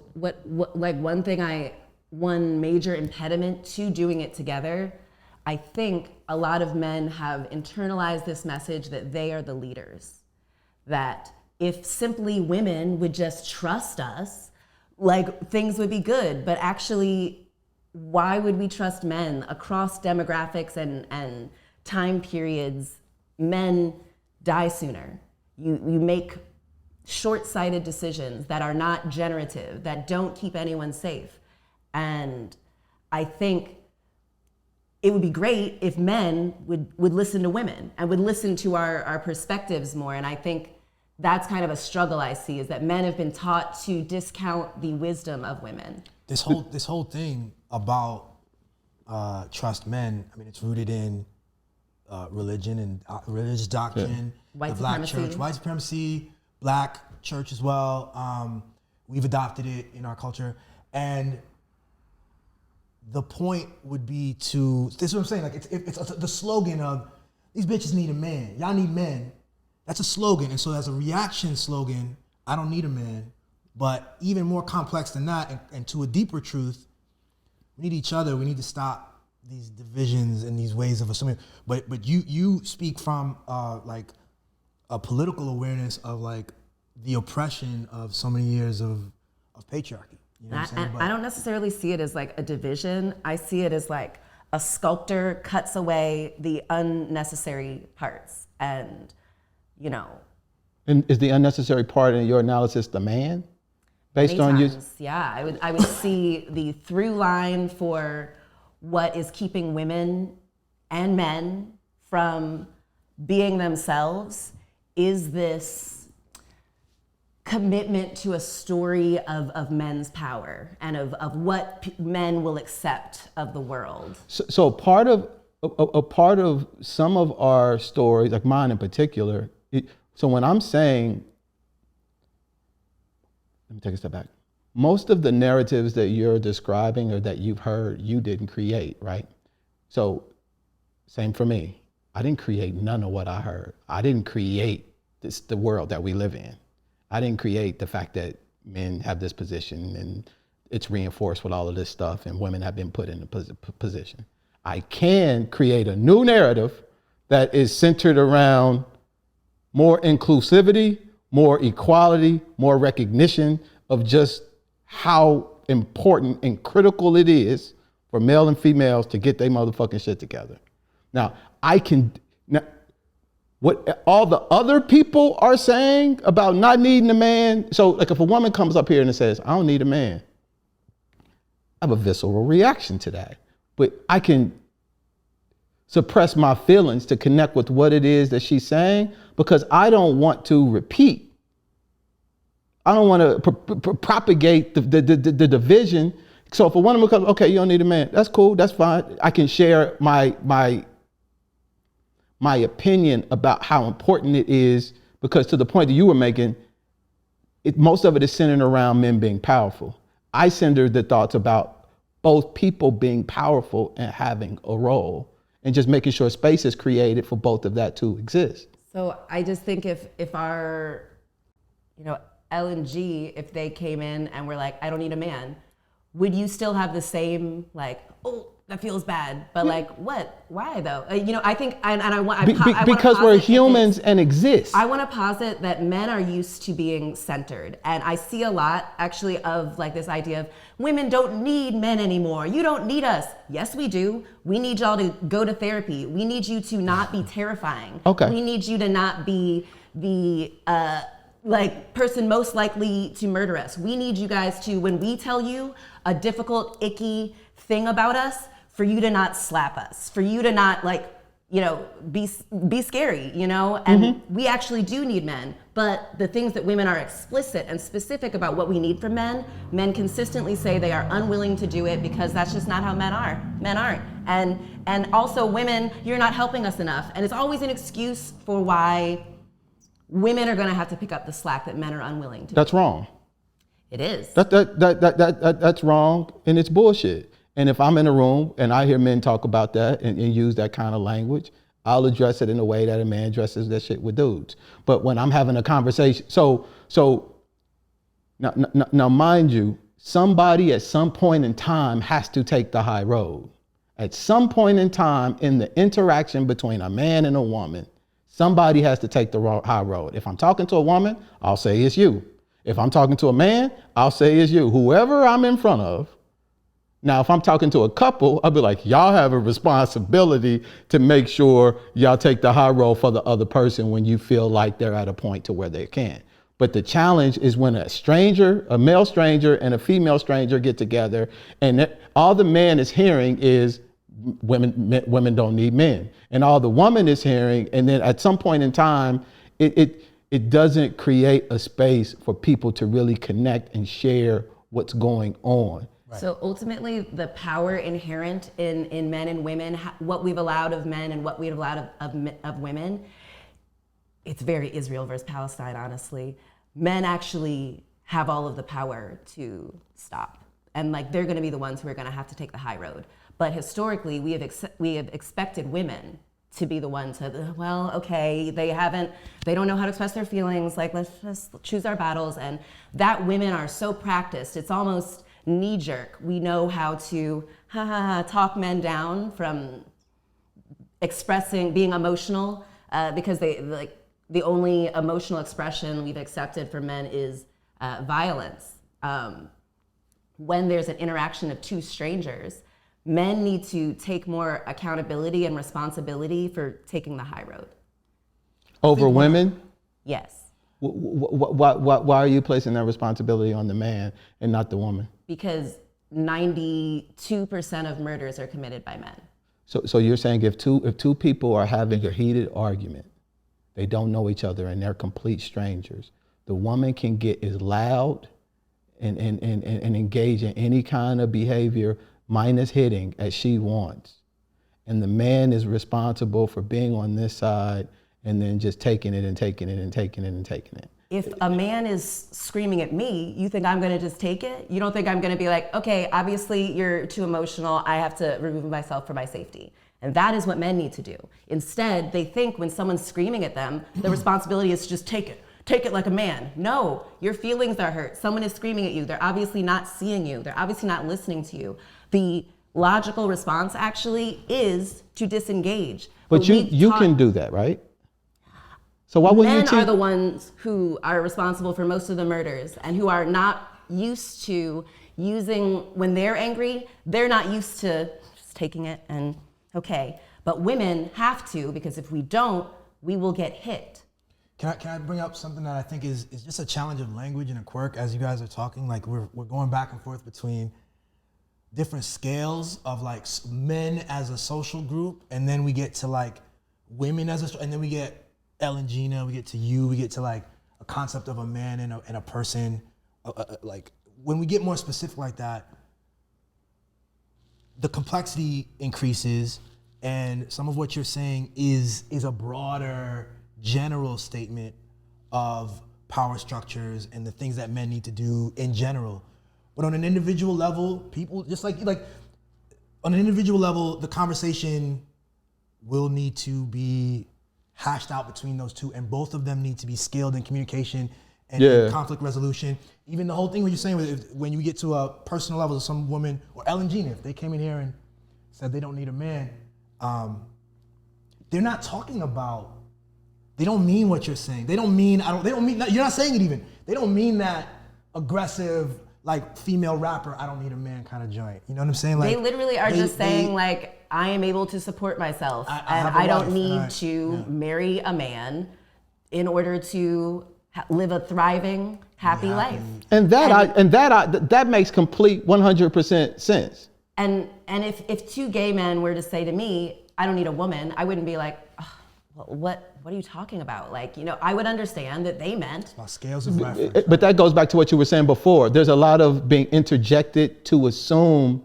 I don't have a lot of experience being around gay and lesbian couples and trans couples and people and all that kind of stuff. And most of the times I've heard a woman say they don't need a man, it's been in reaction, and I feel it's been more around they don't need a man. They can take care of all of their bills. They can do everything that they need to do. They can pay all of their bills. And if the dude want to just come around and have some type of situation every now and then, that's cool. Literally, kind of on a, like, you know, when we step back and take all the like stuff out, that's me. I was an attorney for several years before I met Billy. I have experience supporting myself and a grown adult, you know. I do pay all of my bills, and I am, and the idea that in a woman, that's a negative quality, but if Billy were to pay all of his bills, no one would be like, well, I guess you don't need women. You think that's a negative quality, that you pay that women pay all their bills? I think men say that that's a negative quality. I've never heard that. And I'm a dude. T.D. Jakes went on stage and said it recently. He was saying that women will not pay their bills, but that women have adopted male characteristics through their like attack of like the corporate world. Okay. And you out here making money, and he doesn't want that. And he's like, we don't care if you can buy your own house. We don't care. And like, that's an old trope. And that's so crazy, because what are you telling the girls? That they need to not take, like they need to be 100% invested in getting a man. See, what's funny is I think this is very similar to what you just said about me assuming that women don't need men. What my interpretation of that was. But I hear something very differently when women say when women say that they don't need a man than you do. So you I thought you had just brought up that, like, you know, when a woman says she can pay her own bills. Yeah. She can pay, but that's what I'm talking about. Well, meaning she can do all of that, and that there's nothing a man can. Well, that's what I'm hearing her say when she says that she doesn't need a man, and that how do I say this? She's saying, what I'm hearing a woman say when she says that is, there's a certain standard that I have and a certain framework that I have that is non-negotiable, because I don't need to negotiate. I've got everything I could ever want, so I'm not making any concessions for a nigga. So she actually said, I don't need a man. Not that I don't want a man. Who?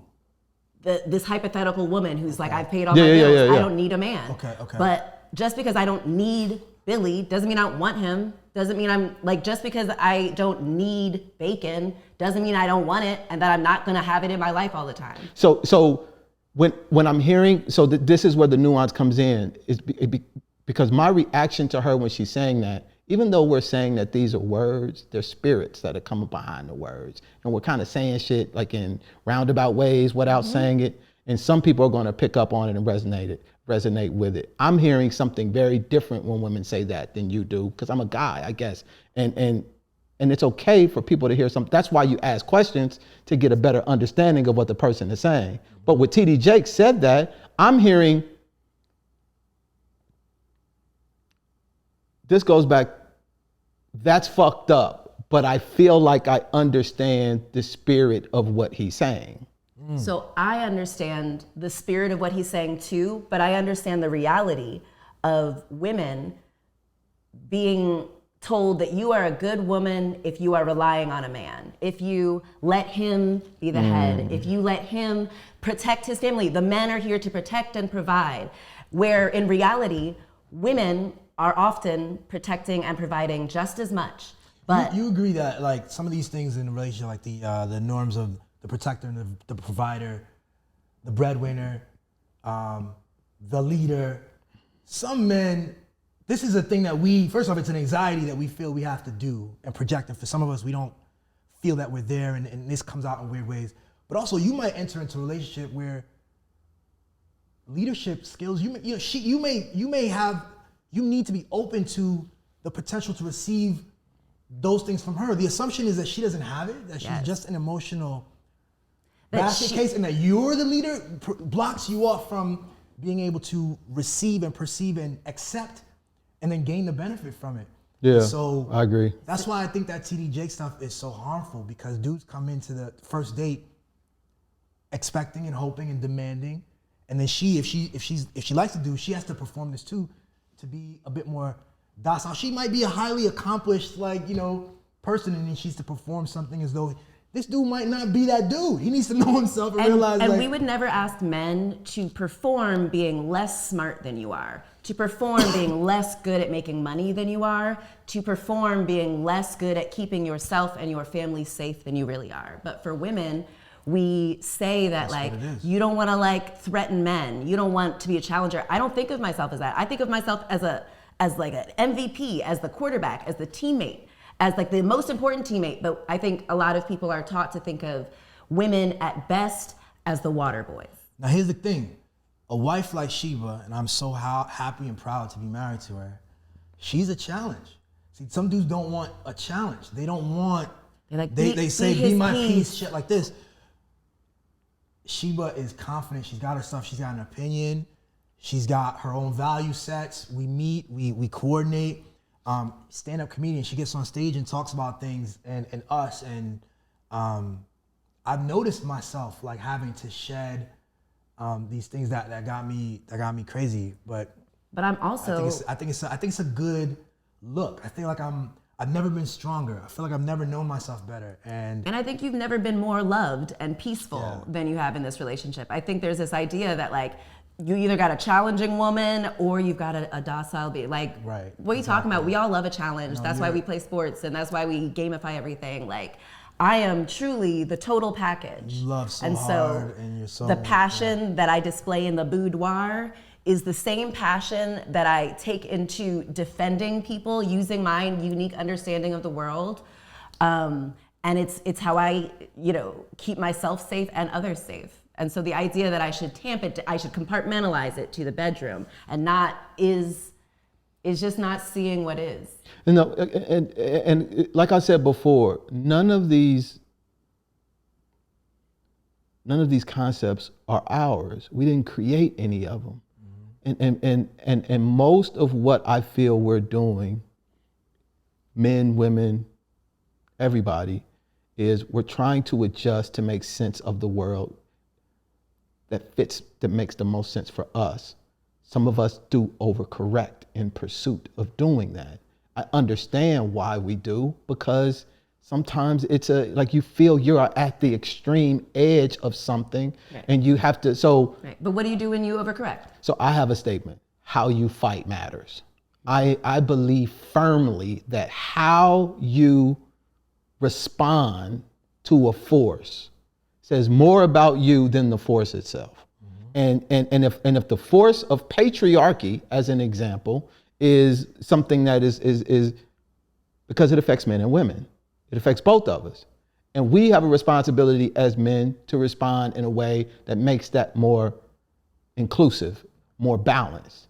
So how we do it as men, either we can agree to it and just reap the benefits and the costs associated with it, or we can address it in a way that brings more people in and tries to dismantle that shit to whatever the degree that it is. I think the one thing that's going to really help us all escape the shackles of the patriarchy is for men to start seeing women as people who have been able to creatively navigate through these systems so well that we actually, I'm most likely to outlive everyone in this room. And we should see that as a skill. We should see that as even though I don't have the biggest muscles, I might not have whatever, I am still able to navigate through this thing, some might say artfully. And I think I encourage more men to get off this knee-jerk thing of kind of like, I can only be led by other men. I can only be inspired by men. That's the thing. Like, you say that men need to see more of women, and I think men need to see women as human. I think the key is that I wasn't raised to see you as human. That's how I see it today. I was raised to see you as some other thing. And in different spaces and different things, it was talked about differently. You were either a servant or someone to provide sex or something like this. But you're like a full person. You have your own, and you've actually been instrumental in showing that, because your like desire to be like the stuff we're doing together with the comedy. I've never dated someone who was like so, like, I want to be in front. Usually, I've always been doing creative stuff, and girlfriends will be like, oh, I'll help some way, But you have a whole set of things that are outside of me, and to really take that in and really take and consider that every desire that I have is also in your brain, but it formulates in an entirely different way because of the circumstances. Then it puts us in a better position to actually negotiate our shit. Yeah. And that's why intentions is so, the road to hell is paved with good intentions, right? I get that. But we have to, and this is what I meant to before when I talked about, my way's not necessarily right or even the only way, I'll say. I'm a whip, I'm a work in progress. I'm figuring this shit, I'm on the job training. And one of the things that I feel is a challenge for men is how we use women sexually. I believe that because of how we're programmed and conditioned, the jump off scenarios is something that, because we're programmed to see women as something to use. And a lot of women are okay with being used because that's also how they're programmed. And also, like, when men have only said, we will only accept you if you allow yourself to be used, I fault women less for being like, well, they literally refuse to accept us in any other way, so fine, let me get what I can out of this and still try to maintain some dignity by saying that I chose this, still trying to have some autonomy in that. And I think this goes back to your thing about who should have the power, who has the power to be the bigger person, and to sort of, is that what you're saying?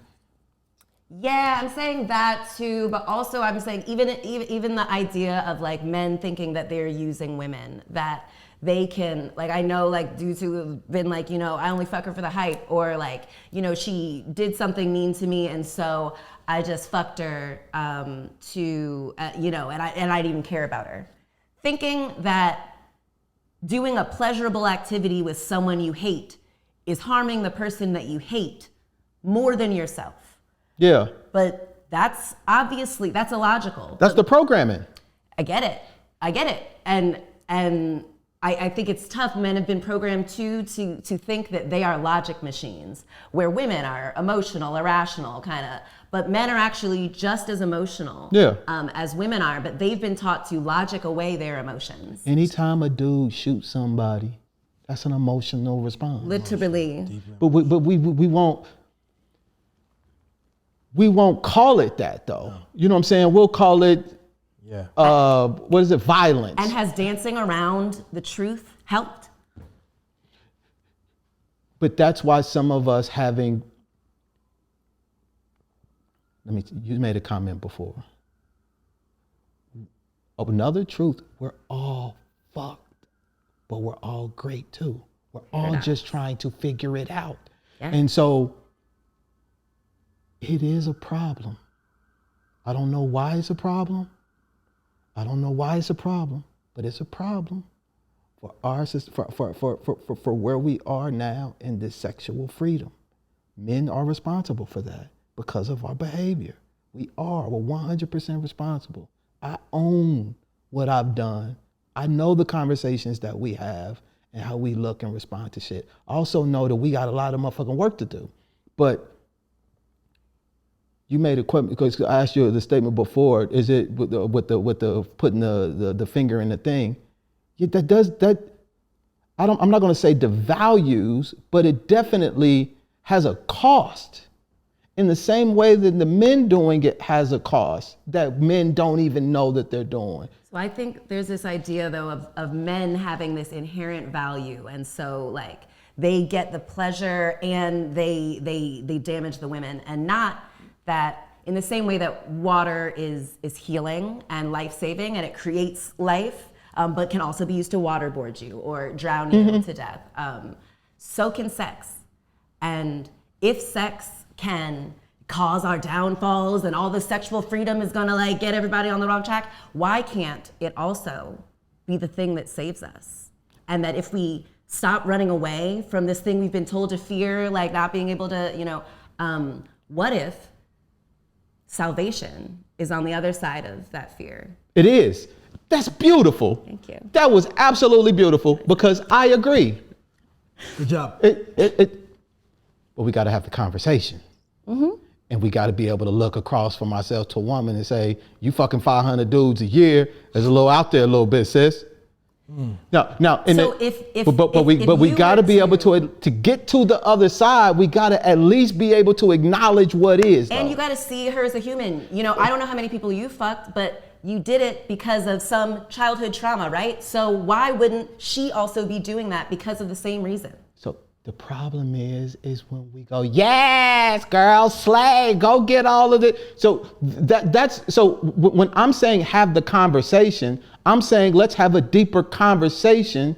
Let's stop patting people on the back for things that they're doing without necessarily knowing why they're doing them. Because the intention is the piece that really speaks to what's going on with them. But we don't have space. First off, I feel like sometimes a man can't tell a woman shit. Woman can't tell a man shit. And I'm like, no, men gotta listen to women. Women gotta listen to men. Everybody gotta listen to everybody. Everybody gotta be honest about how we all are showing up. One of the main reasons why I'm in a relationship, like I said earlier, I can't see myself. I'm too close. I'm smart enough to know that I have blind spots and I need someone in my life who I can trust. So I can't walk around here that I'm everything and that I'm great and that I'm golden and showing up and being honest unless I have someone, specifically a woman, telling me about my shit. And in the same way that my woman, I see her in a way that a lot of people don't see her. What she needs a man for is someone to be, or at least in our relationship, is for someone to reflect back to her who she is and how she's showing up and give her opportunity to make those kind of adjustments. But if we can't be honest about how we're showing up and then just acknowledge and honor and turn all of the chicken salad into chicken shit into chicken salad, then we're not growing. We're really just prolonging the inevitable because we're not addressing what's really there. I think my issue and why I keep pushing back is because I think you and Billy are not typical men who have received all the programming and were able to recognize it as such and do the work to clean your lens so that you can be an accurate reflection of your wife, so that you can see her in a way that she might not be able to see because she's in it.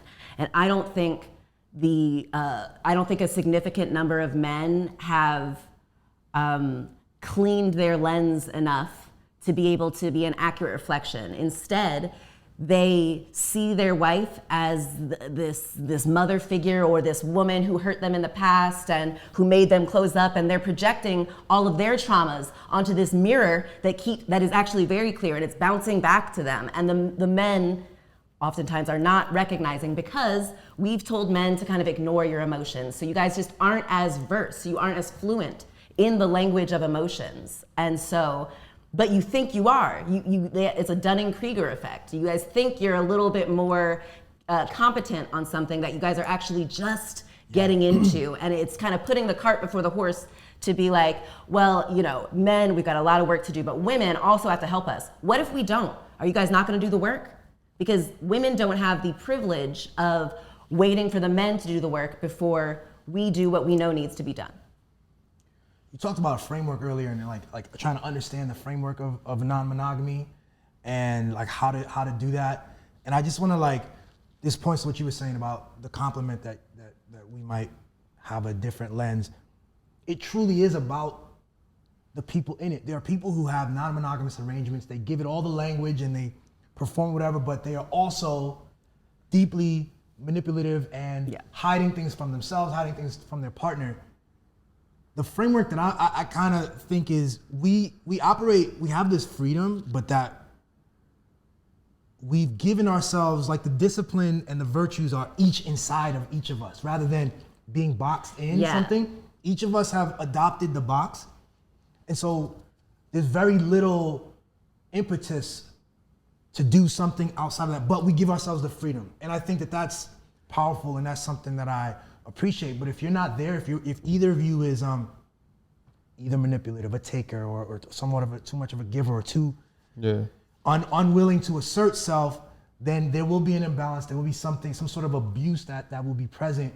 And people need to do that work to make sure that they're in things for the right reasons. Because I've been in non-monogamous arrangements that I know probably this person didn't want to. I'm familiar with that. And I know that I've made adjustments on my end as the man to say, like, I need to let this person have the space to find what they want, what she wants, rather than thinking that I'm force going yourself to do, into that role. Exactly, because I'm getting some benefits here, that, and so it really is that, I think I've done the work to earn the privilege of a relationship like this. Has non-monogamy just been primarily about sex for y'all?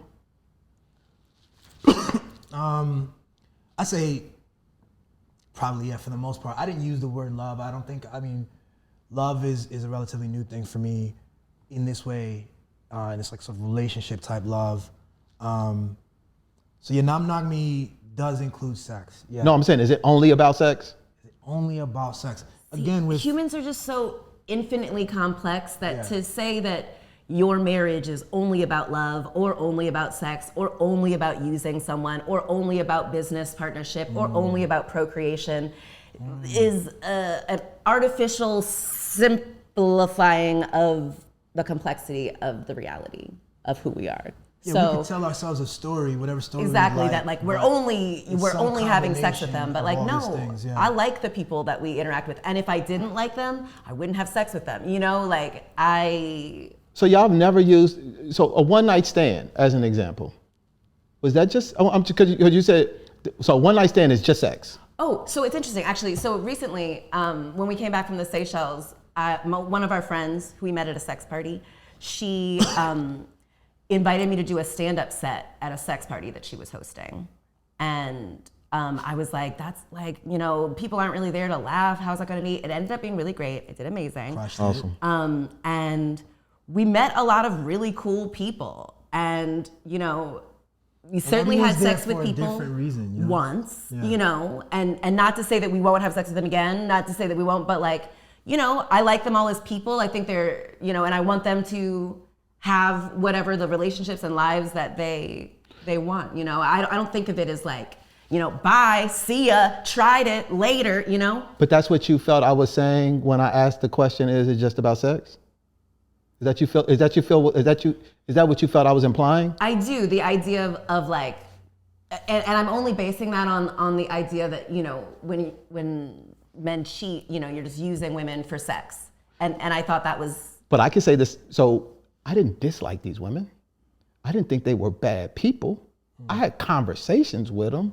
I got them presents for their birthdays, But you just didn't care if you hurt them by cheating on them. Not hurt them. I mean, it was my main chick. My main chick is the only one who didn't know. Everybody else knew I had a main chick. See, that's the thing too. So can we I'm saying it's wrong. I want to make sure I'm clear. I'm not slapped this man 8 years ago. I'm not condoning that. See, that makes even less sense to me though. That's So the what I'm person saying. you like the most, Exactly. you're going to be and this least is honest the thing that with I them. realized growing up too. A lot of us do this. I thought you were supposed to have side things. This is my programming. And I see that, but I recognized when, what's his name? Like I grew up like Ludacris, Jay-Z, all of these people, you know, and like girls, and talking about all of these women. I recognized, okay, so men have girls all over the place and are still expect each of these women to love them and to love him and to allow him to still have sex with people. So from an early age, I was like, okay, because I see myself as a human, no different from Jay-Z in any fundamental way. Why wouldn't I still be loved and able to have sex with lots of people? Well, women will say they want men to start listening. Women got to start listening too. Everybody got to start listening. It's the increase or switch in connecting for understanding is something that we all have to work better at. When you don't need a person, for lack of a better word, you're less likely to make accommodations for that person because you're more rigid, I feel, like in your in what your idea is of what you want out of life. Right. You're not advocating rigidity at all. So you know what I'm saying? I think of needing like a child needs a caregiver. Adults do not need a caregiver. You are responsible for finding the medical professionals, the educational people, the friends, the co-conspirators, the supporters who want to be in relationship with you, not because they have to, not because they need it, not because they have no other options. So you know that there's nuance to that though, right? So like if a woman makes $50,000 a year and she has 2 kids and she has a husband who makes $200,000 a year, does she need her husband in a way that a woman who makes $500,000 a year doesn't need her husband?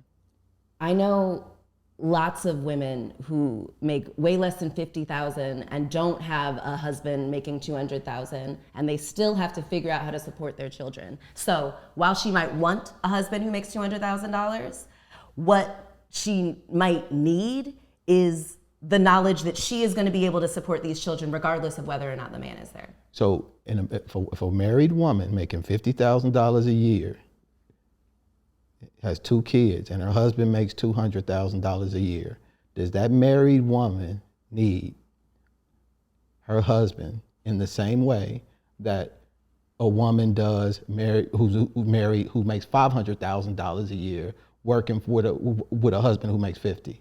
What if in both of these situations, the husband in either situation also beats her?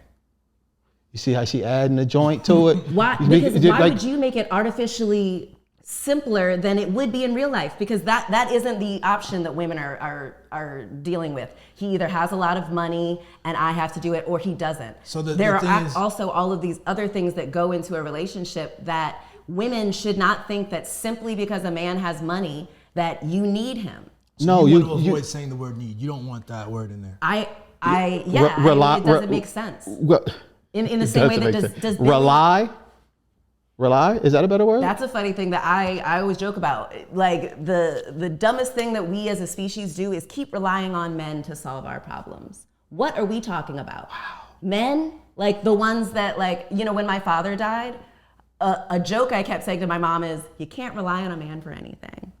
Because what she signed up for was a man who was going to do these sort of things and be with her all of her life. And instead, men, I think, often find a reason why they are not someone you should rely on. And I've seen generations of women make the foolish decision of putting all their eggs in the basket of relying on a man. Why do you need rely or need? Why not want? And also, like, is it okay for him to rely on me? Yeah.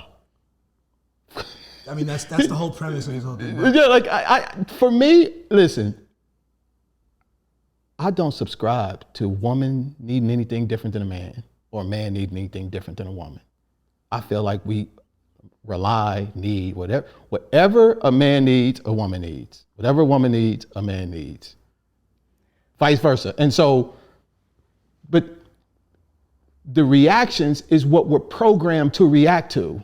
It's not like I'm connecting with what it is that you're saying. And the reason, and it's one of the reasons, and also the spirit, by the way.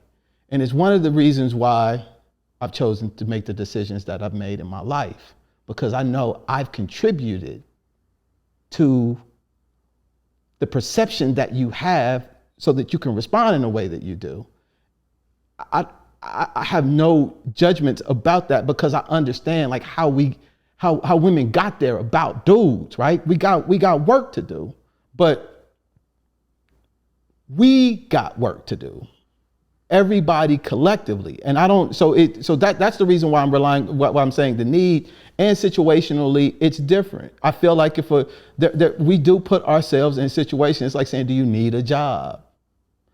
You might rely on a job, you might want a job. Like how can... So I think if I came from wealth, if I had a thing, if I had a trust fund, I wouldn't need a job. And so the choice would be, do I want a job?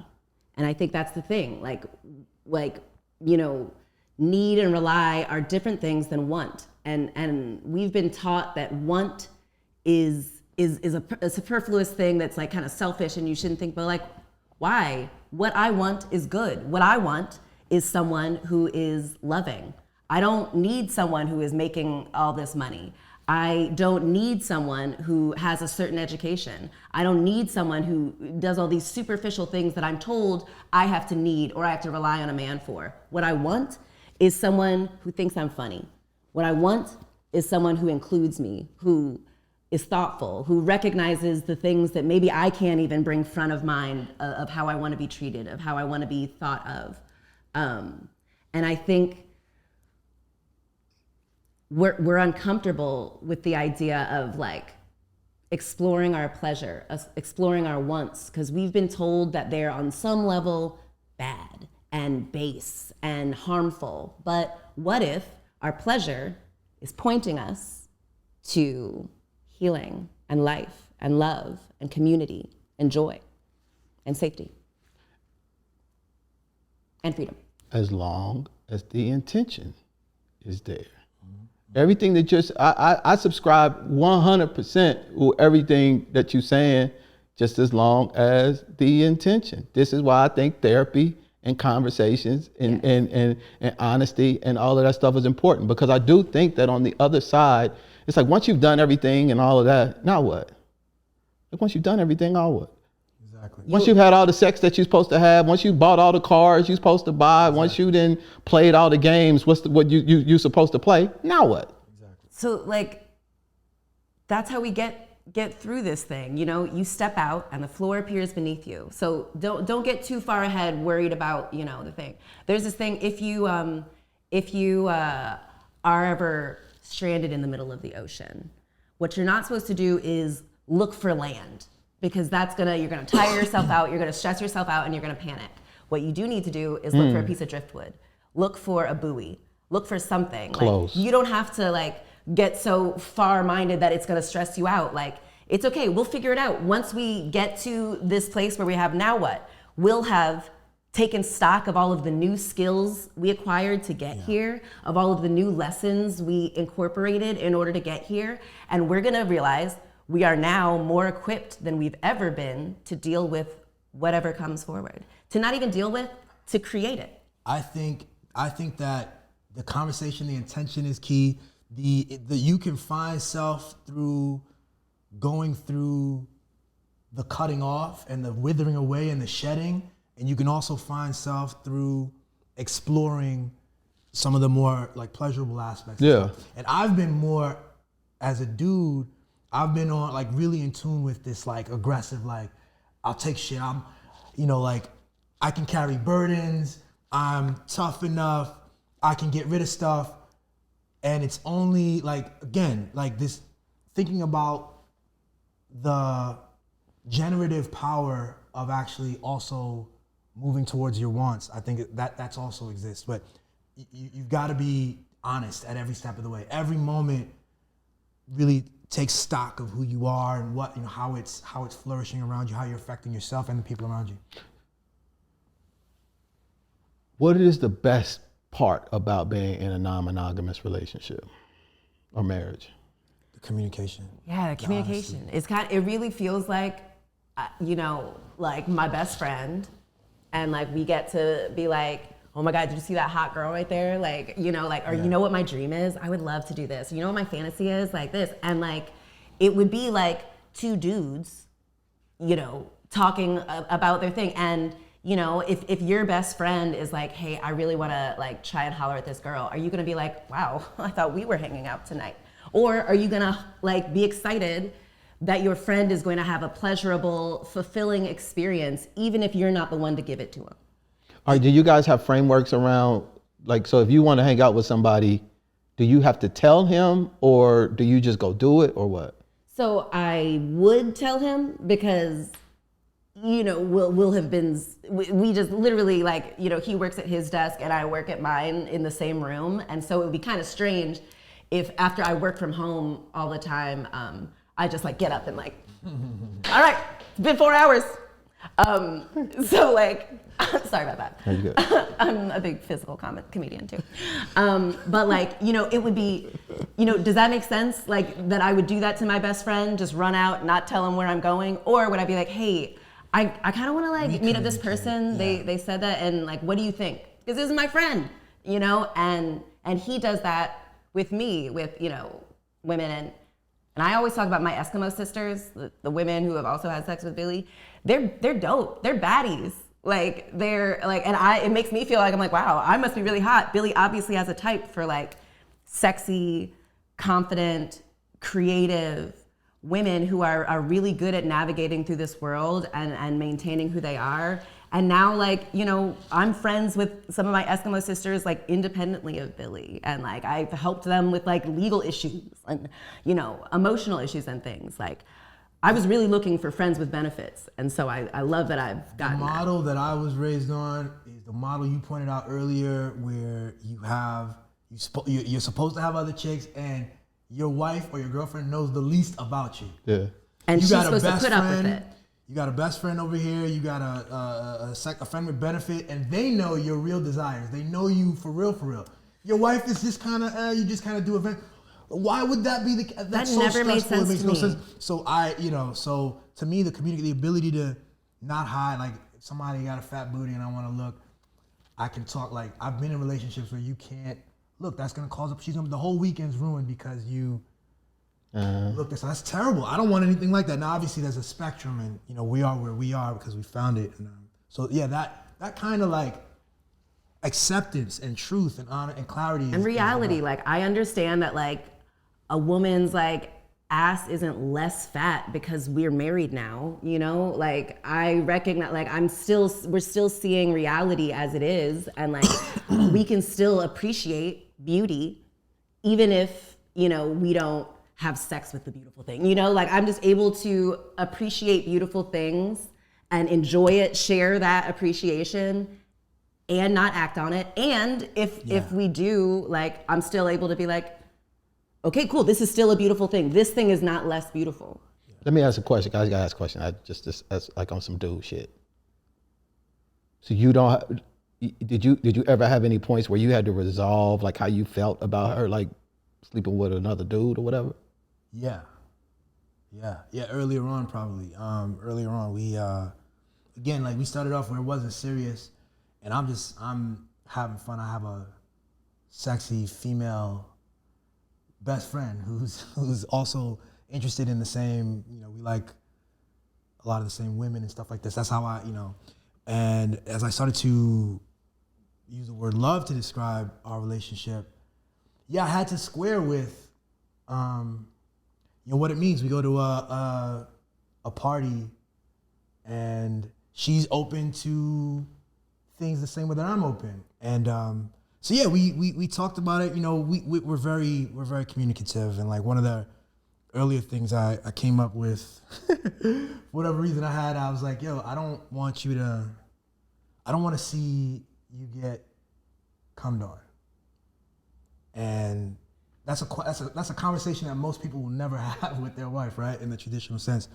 But the way we were going, I just said, we were talking about boundaries. See, that's what's part of it is like the ability to even have these. Yeah, because that's where I was going. So then we have this, and then I'm like, let me articulate it. And she said, she wanted to understand why, like deeper, because like, you know, everything is actually a deeper thing. So, And so you know, I wanted to know, do you mean you don't want to see someone coming on my body at all, on my face, in my mouth? Does that mean that you don't want to see it, like you're going to leave the room? Does it mean that you want me to tell them before, like not to come on me? Like there's a lot of things to flesh out actually on that request that I'm not sure, you know, you've even thought about. And so I was able to like bounce that back to him to be like, can you clarify now what even your what my boundary is? motivations were, what really bothers me about that, and what it was, I came to realize was that we have, you know, I was raised around a thing where like skeeting our chick is like disrespected that bitch, fuck her, you know what I mean? So I realized that I had some tension around the idea of some dude disrespecting her, even though that wouldn't be the case. And in fact, you know, the people, you know, we interact with people who are entirely of a different mindset of what I'm thinking of when we were younger, talking about sex and disrespecting women. It's an entirely different framework altogether. And I asked you, I was like, when you come on my face or a girl's face, are you disrespecting them? Is that because you don't respect them? You did ask me that, and it made me think about it. Like I hadn't thought about it that way. It's disrespecting. I was disrespecting their ass. So, if you don't mind me asking, do you not come on your girlfriend's face, your wife's face? No. So that's I see our marriage, our relationship as the safe space where we can do all the freakiest things. If not I don't. with this person, I don't. Who? I don't want to anymore. I could do anything with my wife that I wanted to. That's where we at. I just don't want to anymore. So if you don't want to, Does she want me to? would you struggle with her? So like, I'll take it back to Billy. Like, if he was at a point where he doesn't want to come on someone's face, which trust me, he's not. Would that still then mean that like I can't have someone come on my face? You know, like, That's a Billy question. I know. Well, he's not even at that place yet. But So yeah, it's so different based on like the individuals in the joint. And I think that's what I think was really cool about what you said. Communicating like is so important, and y'all got the framework. Yeah. But I do know that when I used to come on chicks' faces, I used to be engaged in some wild shit, spitting in motherfuckers' faces, like all role playing, dragging people by the hair, porn. Like I had a type of situation, but I was fucked up. So I wonder, as you're on your healing journey, if you won't find that like some of the things that you found pleasurable, but like have since realized were like, oh, that's a symptom of my fucked upness. Yeah. What if you get back to a place where you're like, actually, I do kind of want to spit in your face, if that's something that you're into. Like we have, you know, lovers who are really into the idea of being like degraded and slapped. Yeah. And for me, it's not even like for me, it's I'm into some of that, but like for me, it's a performance. Like I have to bring it where they want that, and I'm with it. So because you love them and are concerned of their pleasure, you perform a thing that is not necessarily like something that would get you off, but like, all right, you want me to spit on you? All right, girl. Overcorrection. No, it was wrong. Yeah. What if it's an overcorrection? So again, because it's intention.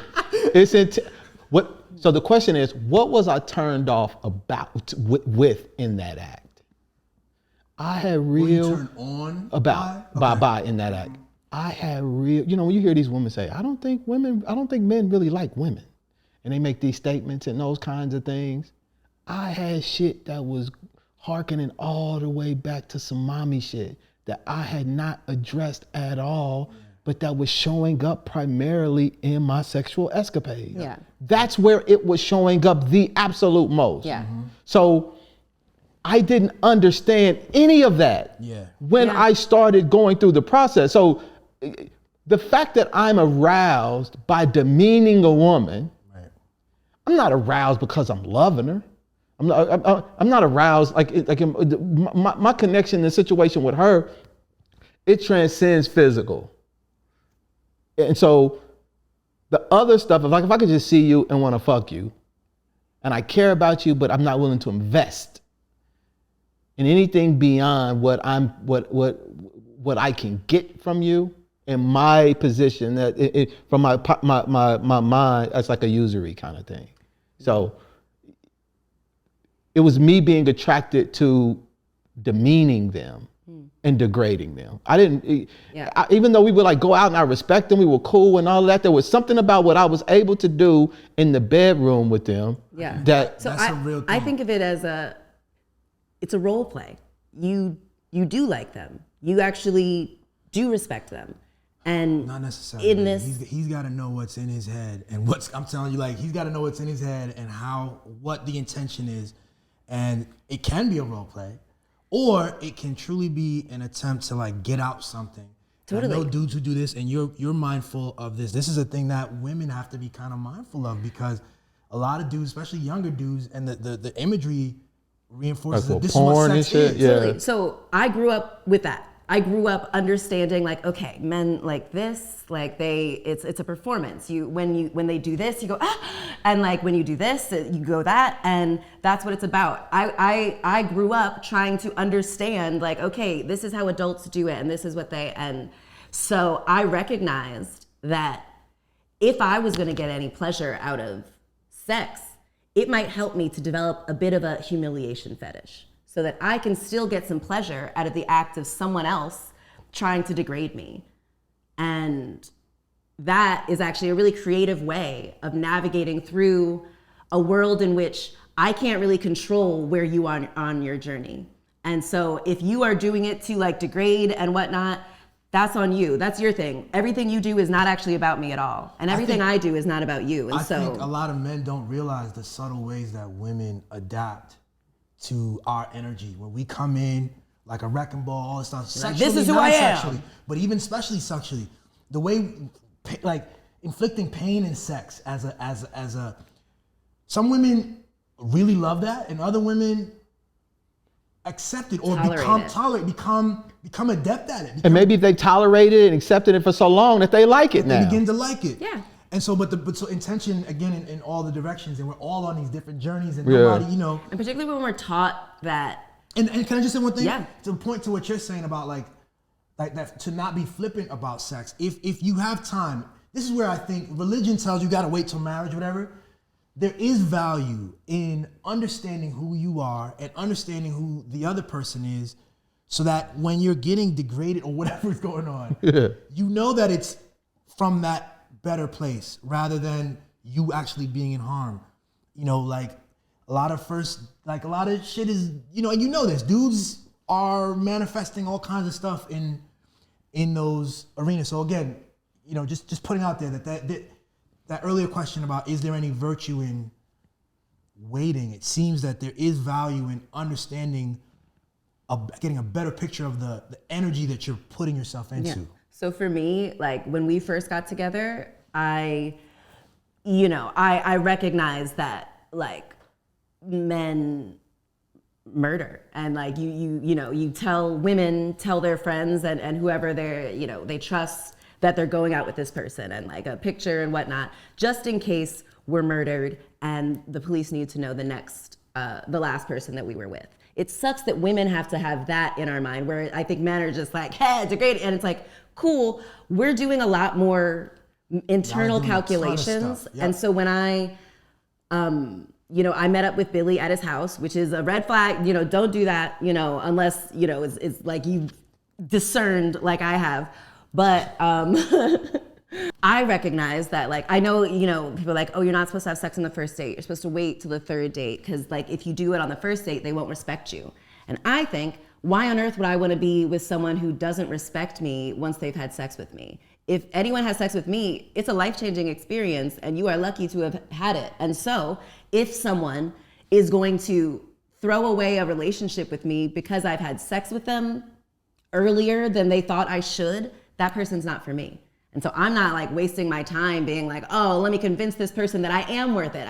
No, I am not a bad person for being vulnerable with someone sooner than the prescribed period of 3 dates or whatever.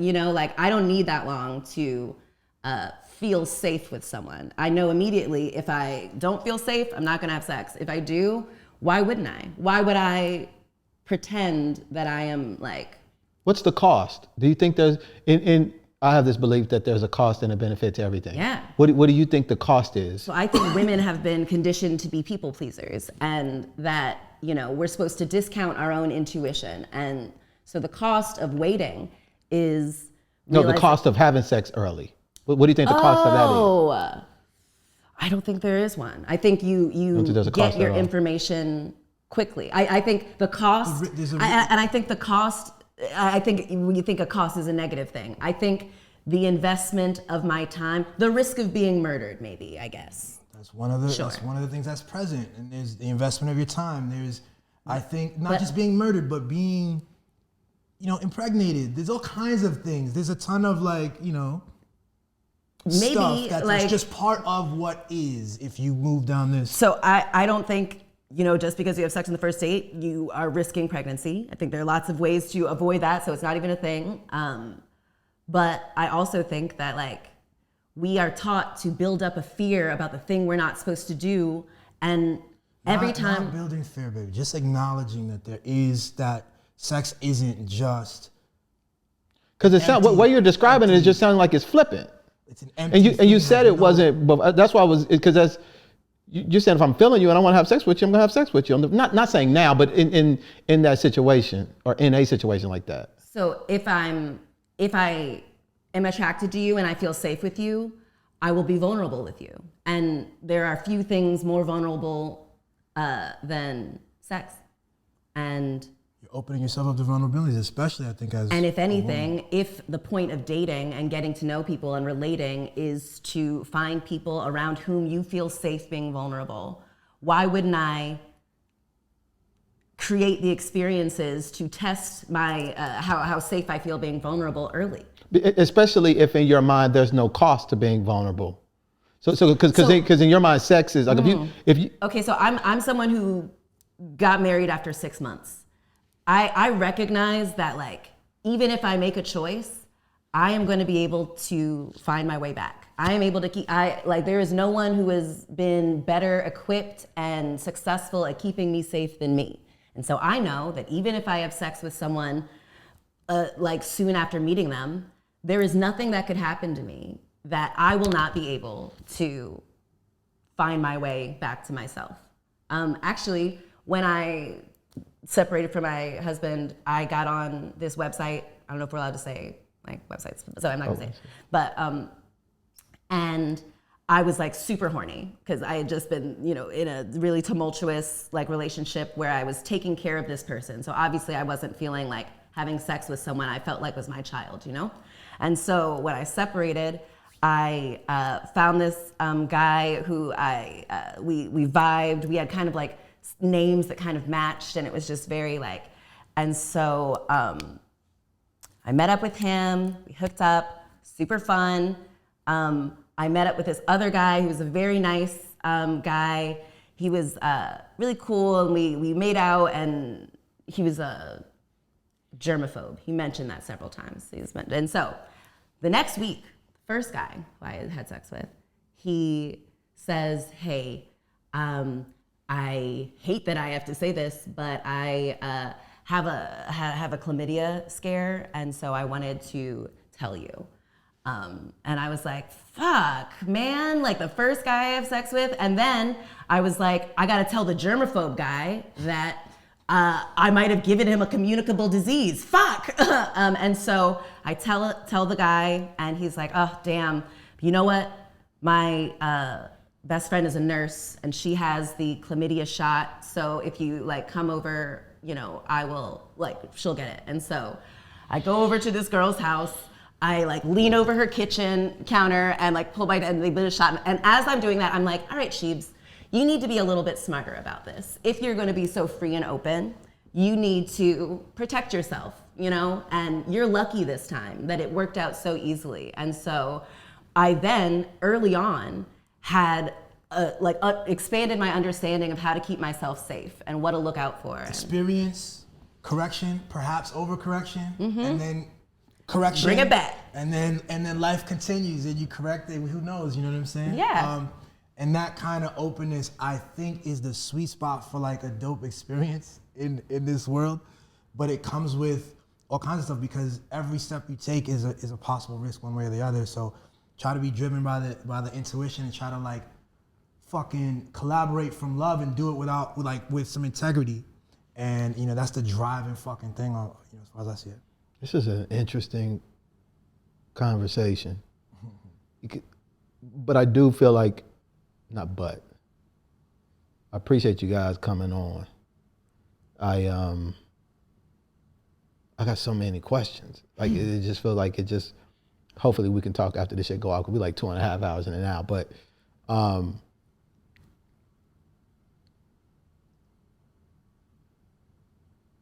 don't even know how to end the joint.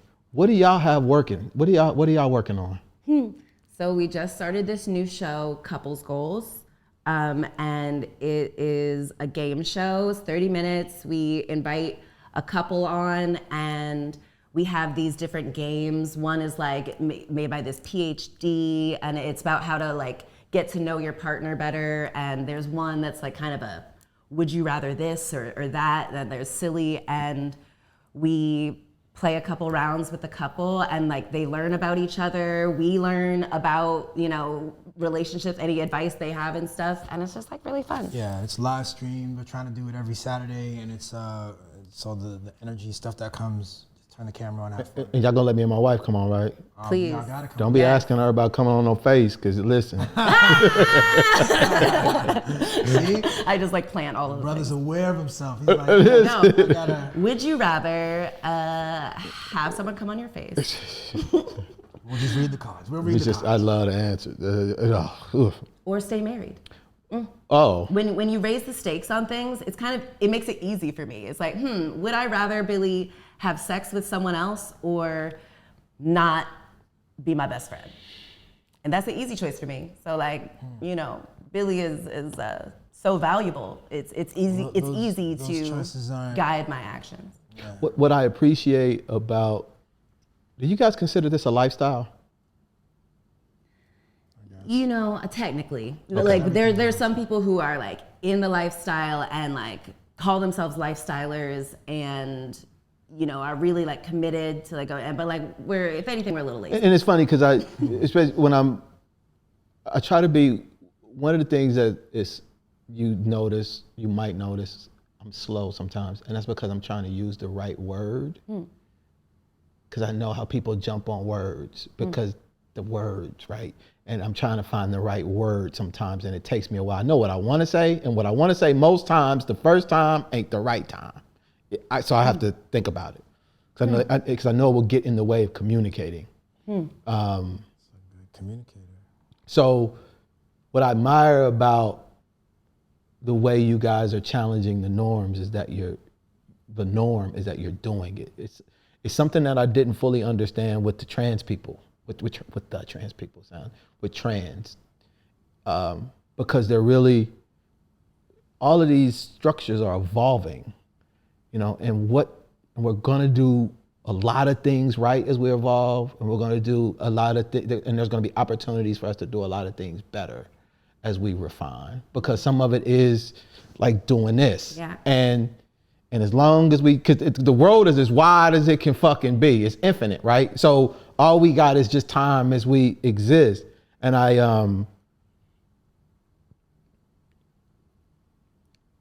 what I like, or at least what I feel I get from what you guys are saying, is that you're using the relationship and the decisions that you're making within it to reflect back onto you all. And that's something that I'm glad to see for y'all, because I know y'all, like, I love this brother. And I want to see you grow and develop to whatever, you have inside of you to come out. And sometimes for us as men, we've got to take uncomfortable paths. And sometimes that means doing shit differently, I'll just say. But it sounds like in your route, you're doing that. And I love that. I'm just doing it in this framework shit that I got. And I feel as free as I've ever felt, even when I was cheating. I didn't even feel free back then, to be 100. It sounds like it sounds stressful to cheat. It's stressful. But here's the thing though too. Even when I was single, and fucking around with a bunch of different chicks and didn't have, that's another thing I feel. That's a separate. It's a separate.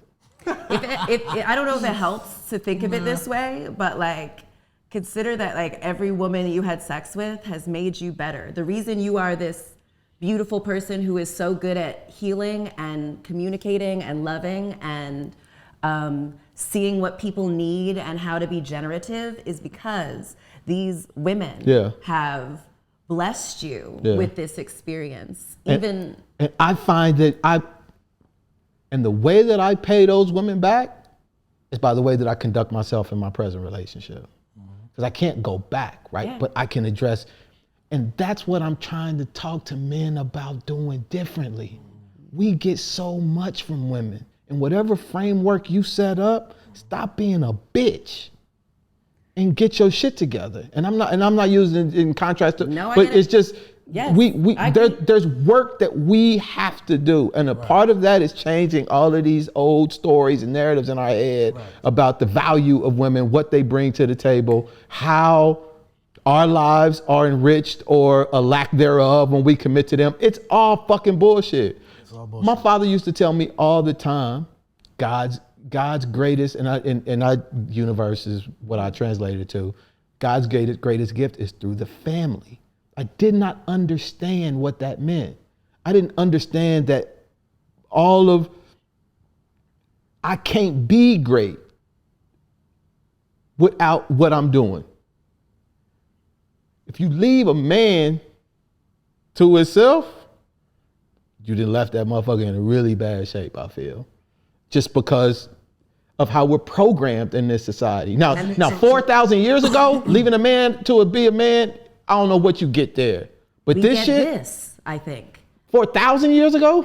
I think a guy 4,000 years ago created with a woman another man who learned the lessons of his father, and that men kept telling themselves this story of how things are, of how women are, like what your role should be in relation to it. You don't think slavery it has more to do with that than 4,000 years ago? Because there used to be matriarchal systems. Like men ain't always ran shit. There have been periods where women was doing it. Totally. Queen of. I know, exactly. And who did the Queen of Sheba marry? A wise man. What can I say? I think that one of the things when you talk about like being freer today than when you were single or cheating, like I can attest to that. And part of my understanding of why it's freer is that I was so many different people. I was a different person for the girlfriend, a different person for the 3 other girls. At work, I was what? Let's say Capitol Hill. I had my like little suit on, and I was just like, ooh, young black, like political. Billy. And I had all exactly. Back home, I had all this stuff, and like today, I've been able to merge all these things. I don't have things to remember or whatever, or to perform. It's like, what was the lie I told? You know, I get to kind of, and people each step are like, people might watch this video and learn some new shit. It's like, that's okay. I don't have to stress. I used to think about how I looked, you know, and now I'm just more concerned with being. And that includes, at the moment, something we call non-monogamy, but looks like I have the freedom to have, it looks like marriage for the most part, and it looks like love for the most part. And I have the freedom to not be fearful of jealousy the way that I used to. I have a real partner and friend who I also get to have sex with. That's amazing. And so yeah.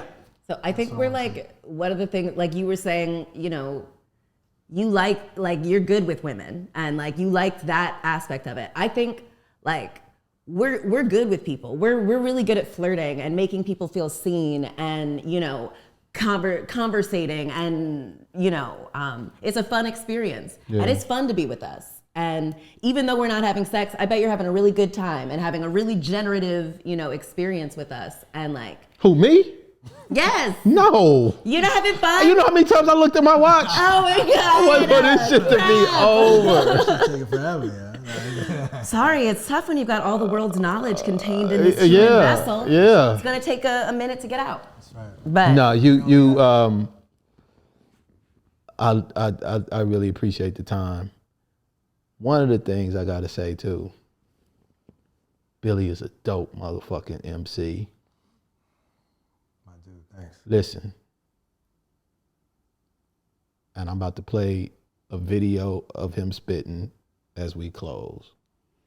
So boom. It is your boyfriend on the beat. This shit unfortunate. Tough talk, but ego porcelain. Daddy issues like children up in the orphanage. They peddle silly awful shit from corner offices. Get you a corporate gig, a dig, put your coffin in. It's all fake and life wasted. I'm partisan, but face it, the matrix about to start again. One girl missing, another one go missing. One girl missing another, but niggas don't know how to feel. Never learn to sit with our shit for real. Still sharp as steel, but give me some place to heal. I will test a line and call a bluff. Always selling stuff, same system tell us to be tough. Gotta stop, profit when we think we not enough. A lot of us can't even see the truth in the mirror that God is us. One girl missing, another one go missing. One girl missing another. Cause all these symbols got us lost and absent, following actors. Shun the leaders and promote detractors. I wonder what happens. Your whole map is inaccurate. It's actually backwards. We all one thing, kin. Your faculty's fractured. I'm chillin', relaxing. You swinging with axes. Stop watching that bullshit. Practical magic. One girl missing, another one go missing. One girl missing another. Trans woman was murdered. They use words to split and divert us. But we family, we not a burden. And when we see our sisters hurting, stop and listen, that's the first thing. See worth in deeper than words can. Fancy that. Keisha had one chance, she's still working. You judge first, but not the shit you immersed in. We the earth seeing itself, first person. We the new vanguard.